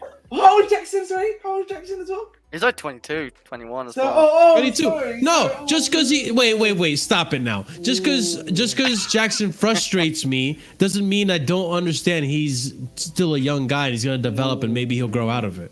I still have the right to be frustrated with him, just like I get frustrated with Broja Guys, when he what is disappears in games. What is he called? What is he called Jackson, by the way, guys? What is he called Jackson? By the way? Touchy because he's too touchy on the ball. What does Broja do? Is Broja not another touchy? I mean, what is going Not like Jackson. He doesn't really get involved like No. Jackson, like on the ball. Doesn't get involved like Jackson. He's the He just opposite. watches them. Listen, Yeah. Ahmed, He's Target I know, man. he's a Ahmed, what watcher. you're doing right now is just flirting versus harassment. Leave it alone. Anyway, the whole Broja situation, Oh, like- jeez. he's going to leave either way. Like for me, I don't mind if it's in the summer or necessarily in January. The only thing is, if he leaves in January, I don't want us getting another striker. I don't want us to waste money on another striker. Not to just saying then for go Nkunku. spend Or more not money Nkunku, I'm on sorry. Oshime. Yeah, it'll be a waste. So don't, like, if Jackson or if Broja leaves in January, don't buy another striker. It's fine. That's not why we're saying he's a target man. That's just the way he plays. He doesn't show up in the game because he stays up top as the number 9. He doesn't come down and do link-up play like Jackson. I will say- Like our football analysis isn't that shallow. Oh, he's tall. He's a target man. Like that's not how it works. I will say though, I don't think he's entirely proficient at some of those attributes. Like, I don't think his hold-up play is particularly good, and his strength as well. I think Yeah, I think when that's he's got his overrated. back to a centre back, the centre back can really push him quite deep. Jackson and- has better hold-up play. Yeah, I think Jackson is stronger and just generally more combative in the 50-50 agree. for the ball. Mm-hmm. You know what, Jackson? I don't even think you, so. You know what's crazy about Broja? Broja kind of reminds me of Ruben Loftus-Cheek in the sense that he can't use his body for some reason. You know what I mean? Which is kind of crazy. I feel like I hear that. Yeah. I get what you're saying, but I feel like it's worse than Ruben Loftus-Cheek. Oh, Because- okay. Well, 'Cause, as like, a striker, Ruben- yeah. As a striker, sure. Because I think like people thought that Broja was physical because he had that speed. Like when you're running at speed, when you're sprinting with another defender, you're not fully like feet planted, whatever. You can have enough physicality to push a defender off of you and throw them off balance or whatever, you know? But he had the pace to go with it. So the moment you push the defender back, you have enough pace to get past the defender. You give yourself that little bit of leeway. Now that he's lost a bit of pace from that ACL, I think now that physicality isn't that physicality we all thought, or not all of us, but most of the Chelsea fan base think. So now we see like, this is what Broja is really like. He's not actually a physical player. He's not a good hold-up ball player like we thought he was. So it stinks. I'm hoping that with time, maybe there are other strengths that we could, see out of him that help the team. But I mean, listen, today I thought he had a decent game. Two chances to score a goal, scores one of them. And I hope it keeps going. Like maybe it's like what someone in the chat said earlier. Like he's just one of those players that gets a goal and you start seeing more goals come in. Kind of like how Madueke was kind of on today. He scored the goal. Next game, scored a goal again. Looked more confident. And goals give you confidence. So especially with a striker. But I hope that's the case with him. Absolutely. Yeah, I hope so too. Because listen, I do like Broja. If he goes, he goes. Obviously, there's a pure profit agenda here at Chelsea with the new ownership. I understand that. But speaking of pure profit, Alfie Gilchrist, you're next. You're next, brother. Oh man, Alfie Gilchrist. He didn't do that bad today. He was okay. Listen, Alfie Antichrist, man. Leave my club. He did fine today, and then Simon Phillips had to ruin it by saying he's better than Disasi. Oh, look. Here we go. Look, Marshall, bro. You actually just, you know what I mean, bro? I don't know how to describe your body. I don't know. You look, literally, the horse goes, But is he not really, though? I thought you were going to say. Well, you're not going to say that, Marshall. Go ahead. Is he, though? See? I feel like he is a better right back than Disasi. No, that's a player. Oh, I thought you just said right back. No. Disasi's a better player easily. That's a right back. This is what I mean. These Simon Phillips and just generally the rest of these Cobham fanatics, they ruin it for all of us. Gilchrist is not even a better right back than Disasi. It's just because Gilchrist is skinny and Disasi. Oh my god! He's not a better right back than Disasi. Gilchrist is not a better right back. No. I'm being serious. The only reason why he looks better, quote unquote, because Gilchrist is like skinny and Disasi is a bit like he's so many times in the game. I remember a point in the game where Sterling was trying to take on the left back or something, right? And Gilchrist was supposed to overlap to give him the space to come in, and he didn't do it. And Sterling just couldn't take on the man. Like, listen, get the guy out of the club, man. Listen, so long as the Antichrist is here. Is Prime saying that Disasi is Meals on Wheels? Is that what you're saying, bro? I'm saying I want. Oh my god! I'm saying, listen, Poch will give him the captaincy. Listen, man, we're gonna have a fully, according to Prime, we're gonna have a full defensive four of Happy Meals, man. Likes the big guys in the back. What do you mean? You know what a Happy Meal is? No, I don't get the joke you're trying to make. Reece James. Now you're saying Disasi. Oh, who's the other halfway through the defense? Hold on, I didn't call Disasi fat. I don't know. I said Gilchrist is skinny and Disasi is just like a bulky center back. No, fair enough. A bulky, okay. He's actually a big guy. He's a big guy.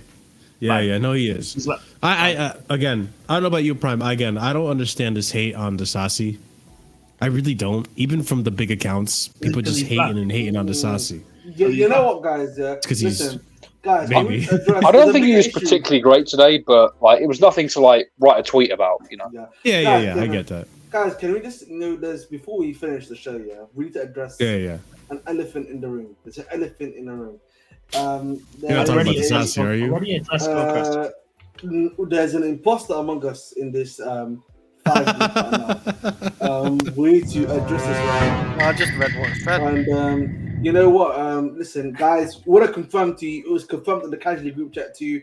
Real Chris is heading towards Tottenham on a 6-month loan. Here we I'd rather drink bleach. to go watch his boy, his striker, his left winger, better than Jackson, better than Broja, according to him. You might be better. Wait, We don't know. Now put my Avi up just to get a better view, you know.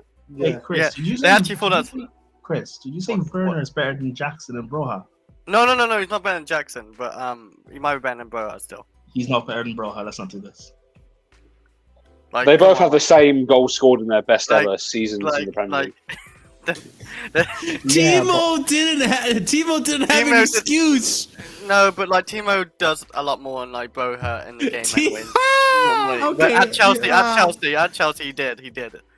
In general, he's done a lot more in the game over Broja has done over for Chelsea. That's just a fact. But hey, I can't wait for Malo Gusto to pocket this guy forever. Or we get the brace against us, and that's gonna be pain. No. Malaga. You know what? Just to take the mick, play Disasi at right back and have him pocket Werner. Oh my god.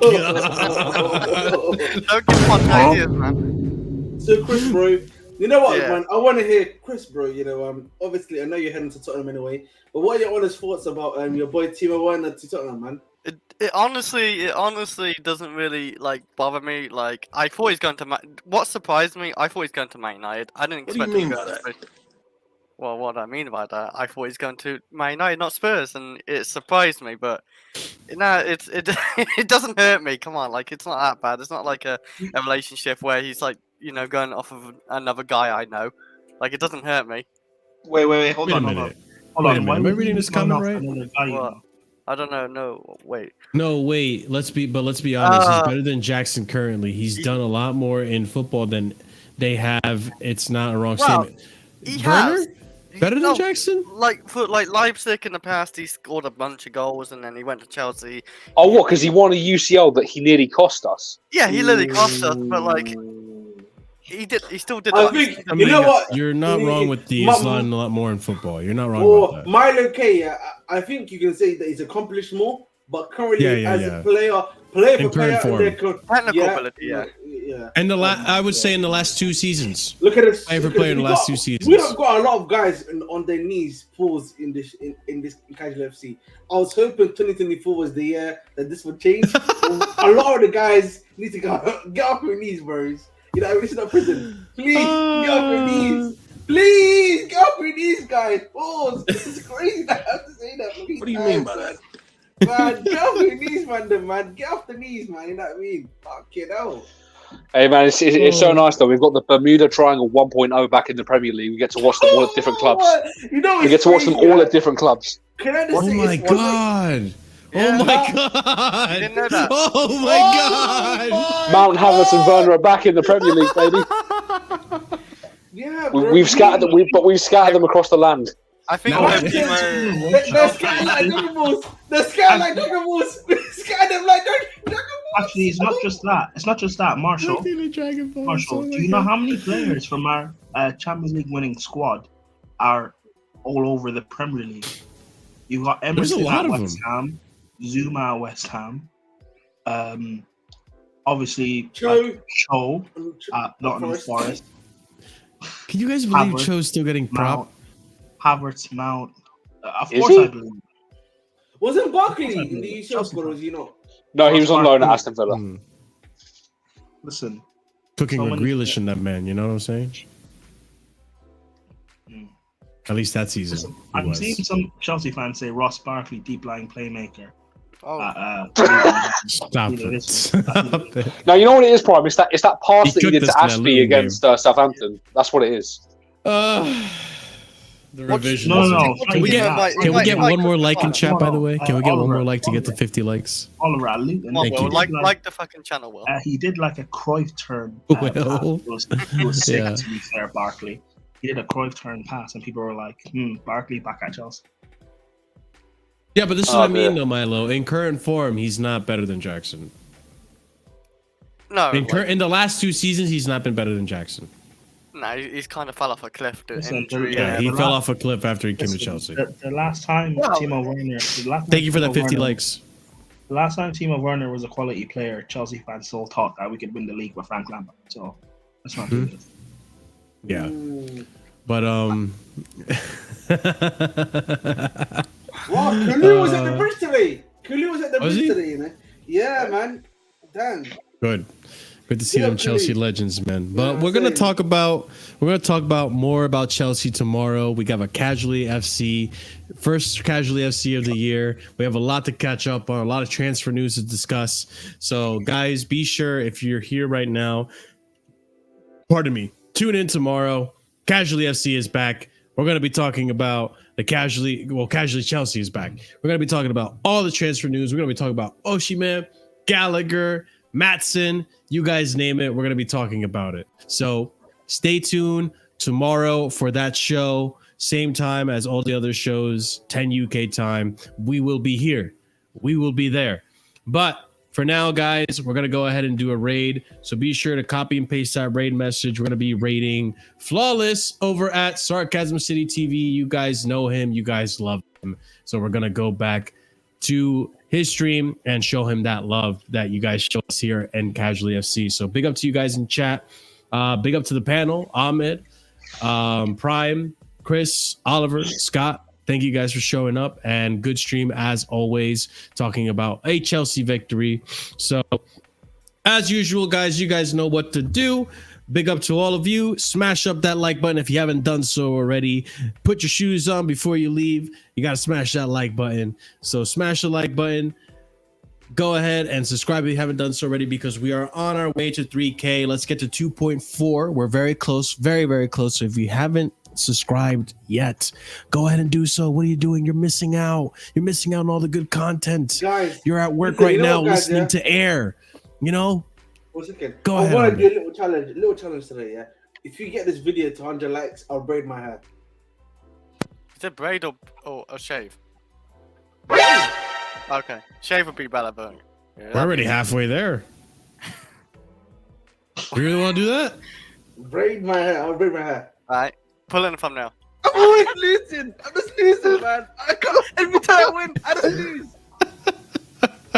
All right, Ahmed, you guys heard it here. If you made it this far into the video, Ahmed did say at 100 likes, he's going to braid his hair. He's probably thinking about doing it anyways because he loves Sterling. He sees Sterling, he wants to look like his idol. Just like Sterling. That's why. He just wants to be just like His I Sterling. will never be that bitch ass. You know what I mean? You look at it and see the other one after that. So, you know. Oh god! But ladies and gents, smash the like button so you can see Ahmed with the braids, with the boots on. So go ahead, do that for me. Hit the bell notification so you are notified whenever we do go live. Also, be sure to check out the links in the description for Flawless channel, Ahmed's channel, The Bridge 258, where you'll see his content on there. He is very active right now with the transfer window, so go show him some love. He's got the latest news. I'm for one you. away, guys, from 1,010. So I can at least have There you go. 1.01. We can have at least 1.01. There you go. Help him out. Help him out. So go ahead, check out his channel. Then, yeah, Twitter.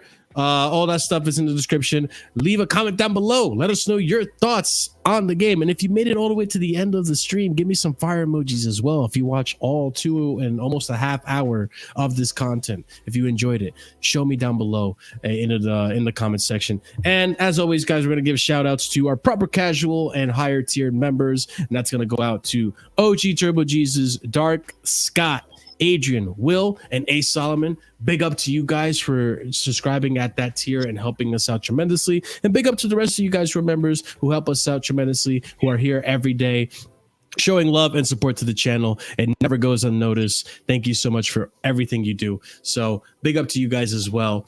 We're going to go ahead and go on to our adventure, go on to do our raid, and show love to Sarcasm City. But guys, as always, we'll see you tomorrow for the Casually Chelsea show, and stay casual. Peace.